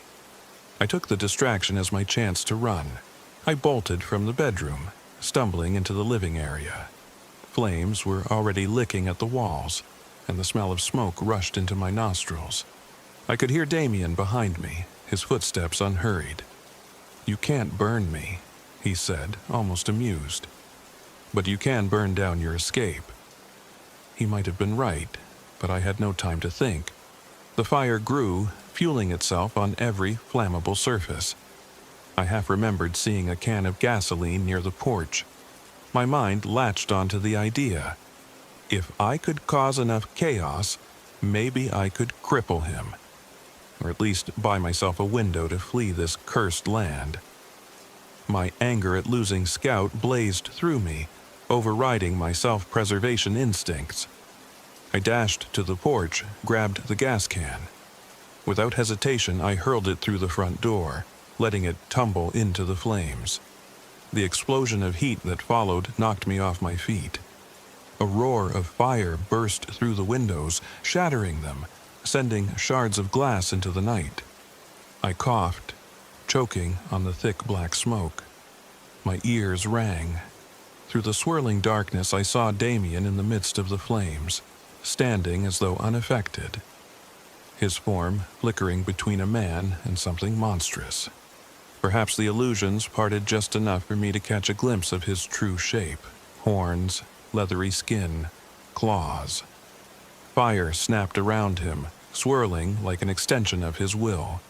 But even if he couldn't truly be burned by mortal means, the cabin itself was collapsing around him. Debris rained down, and I watched him vanish behind a crashing beam. The roar of the flames was all I could hear. My mind screamed at me to run, run, run. So I did. I fled the burning cabin, stumbling into the forest. Smoke followed me, the heat of the inferno at my back. Branches whipped my face as I sprinted blindly. The forest felt as though it were shifting again. The sky flickered between a pitch-black night and an overcast twilight. It was impossible to tell how far I was running or in which direction. For all I knew, I might be going in circles again. Yet somehow I found a ridge, a vantage point. In the distance, behind the trees, I could see the orange glow of the fire spreading. I doubled over, gasping for breath, my chest heaving. My hands shook so violently I could barely keep them steady. The forest around me was quiet, except for the distant crackle of flames. Something deep inside me recognized this as a pivotal moment. Either I was going to die of smoke inhalation, or I'd find a way out of here. With that in mind, I tripped and stumbled downhill, deeper into the night, ignoring the burning in my lungs. I must have walked for hours or minutes. Time had become meaningless. But eventually, I heard a sound that brought tears to my eyes: the hum of an engine. I forced my way through a thicket and arrived at a narrow dirt road. Light from a single vehicle cut through the gloom. Another battered SUV slowly making its way up the track. I yelled, waved my arms, half expecting it to vanish like every other illusion. But it was real. The driver saw me and slammed on the brakes. I collapsed at the side of the road. A man and a woman jumped out. Their expressions, illuminated by the headlights, were full of alarm. They peppered me with questions. Where did I come from? Was I hurt? But all I managed was a broken babble about the campsite, the cabin, the man who wasn't a man. They helped me into their vehicle, and I sank into the back seat, shaking uncontrollably. My hair, my clothes, everything reeked of smoke and fear. I tried to form coherent words, but only half-sentences tumbled out. The couple exchanged worried looks, perhaps thinking I was delirious from smoke inhalation. But they gave me water and promised they'd get me to safety. I glanced out the window. Beyond the road, the forest looked deceptively calm. The flickering inferno was no longer visible. For a moment, I thought I saw a shape standing among the trees, a dark silhouette with eyes reflecting the car's brake lights. My heart lurched, but it disappeared as we rounded a bend. The couple drove me far enough that I finally began to see signs of normal civilization again. A gas station, a telephone pole. They dropped me off at a local hospital in a small town. I never even caught their names. I was treated for smoke inhalation and dehydration, and some minor scrapes.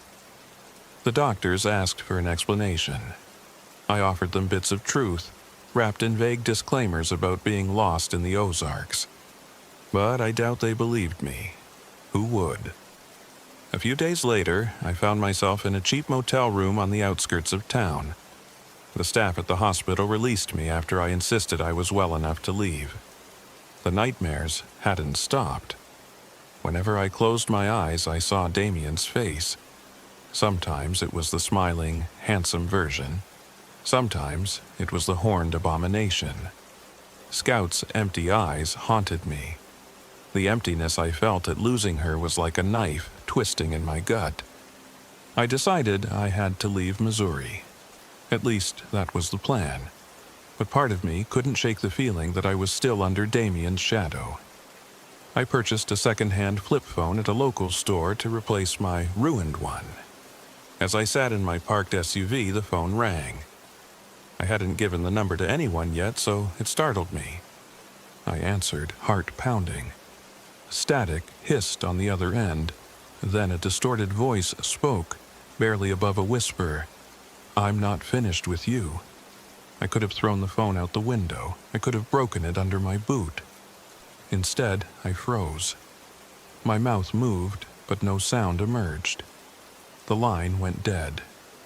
I stared at the phone, chills crawling up my spine. I didn't sleep that night. Early the next morning, I packed up everything I could and peeled out of that motel parking lot, heading north. My body ached, my mind reeled with trauma.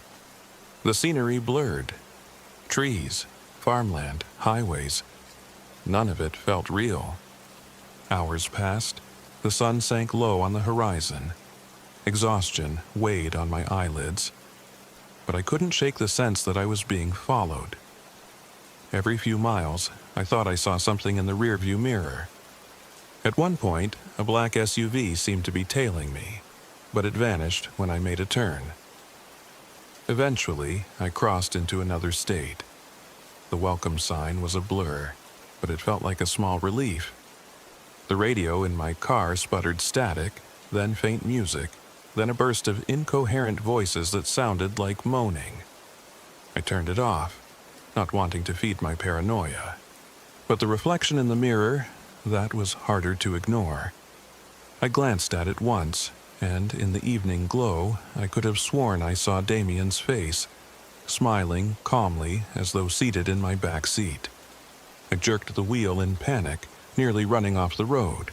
My car swerved, tires skidding on loose gravel. Heart pounding, I forced myself to look again. The back seat was empty, my pulse hammered. At a rest stop, I parked under the flickering overhead lamp and stared at Scout's collar, which I had salvaged from her grave in a moment of heartbreak. I had it resting on the passenger seat, charred black from the fire somehow, though I'd never taken it near the flames. I couldn't remember picking it up, but there it was. A tear slid down my cheek and I brushed it away angrily. My dog was gone. My mind was frayed. Maybe I was just broken inside, yet I couldn't dismiss the dread coiling in my stomach. The cabin might have burned, but the thing that called itself Damien was out there. Maybe it truly was the devil. Maybe it was an entity older than time. It wanted me to keep running, to keep feeling that fear, or perhaps to lure me back. I drove on through the night. Sleep beckoned, but every time I closed my eyes for more than a second, I saw flashes of that monstrous grin.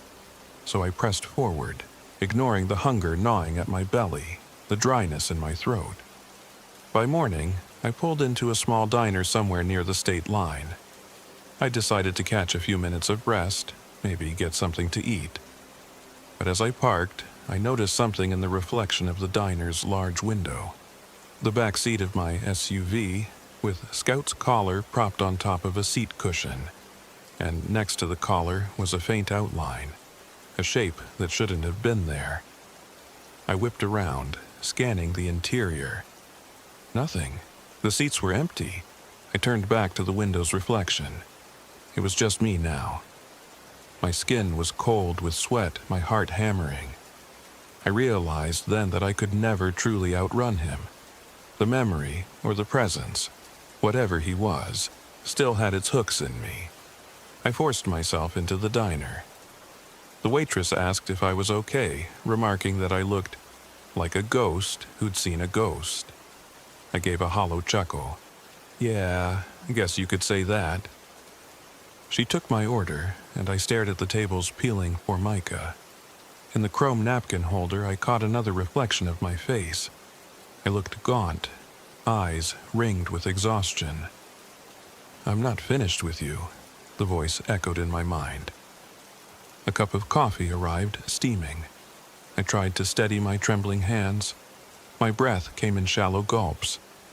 Maybe I'd lost it. Maybe the stress of nearly dying in the forest, of burying Scout, of setting a cabin ablaze, maybe it had cracked me. But a part of me couldn't dismiss the possibility that I was truly bound to him now, marked in some invisible way. Whether or not I believed in the supernatural before, I had no doubt after that ordeal. Something monstrous existed in the Ozarks, and it had singled me out. Perhaps it found me unbreakable enough to be interesting, or maybe I was just a loose end. Either way, I suspected the nightmares would never cease. I'd fled physically, but mentally, I was still stranded in those distorted woods. Sometime later, I made my way back to the SUV. The morning sun felt unnaturally bright, and I paused, letting its warmth wash over me. If I had learned anything, it was that illusions came easily in those cursed hills, and trusting my own senses was no longer a given. But I was out of the forest now. The land around me was farmland and small-town roads. Surely, I thought, I'd be safe. Turning the key in the ignition, I looked at Scout's collar. It sat there, charred but intact, a silent reminder of my failure to protect the one living being who relied on me. My eyes burned with fresh tears, but I forced them down. I shifted the SUV into drive. I don't know where I'm heading anymore, just away. At least, that's what I keep telling myself. But the miles pass, and whenever I glance in the rear view, sometimes I see a flicker, a face, red eyes glowing, a knowing smile. Other times the face is Scout's, silent and accusing. I flinch, blink, and the image is gone. People have asked me, in the weeks since, if I found whatever I was looking for out in the Ozarks. My published piece about remote hiking in Missouri turned into a short snippet about safe camping practices, a bland overview. I wrote nothing of the nightmares, the rotting supplies, the illusions, or the devil I met in the woods. But I did find something, a glimpse of evil. Whether it was ancient, cosmic, or just localized madness, I can't say. It robbed me of my sense of reality, my companion, and possibly my sanity, and it might not be finished with me. My name is Luke Whitaker. I'm 31, though I feel decades older now. This happened in October 2022, and if you're reading this, I hope you never experience the horrors I faced. If you ever find yourself lost in the Ozarks, remember, if someone offers to guide you, be very careful what you agree to. Some bargains can never be undone. I carry Scout's collar with me wherever I go. Sometimes I think I hear her bark late at night, just outside whatever cheap motel I'm holed up in. But when I check, there's only the night and a faint echo of memory. And once, just once, I saw a flicker of a silhouette in the corner of my room. A tall figure with eyes burning like embers. I blinked, and it was gone. But I know that the line between here and there, between sense and madness, can shred in an instant. And I can't escape the creeping dread that one day I'll open my eyes to find myself back in that forest, with the sun never rising, the cold wind whispering my name, and Damien standing over me with that calm, terrible smile. I haven't found closure. Maybe I never will. Maybe that's the price you pay for crossing paths with the devil. Or perhaps there's still time for me to put an end to this, though I doubt it. If he truly is the devil, I'm just one more name in his ledger. When I think of that final image in the burning cabin, Damien's monstrous form framed by flames, I can't decide which is worse, that he existed at all, or that he let me escape so easily.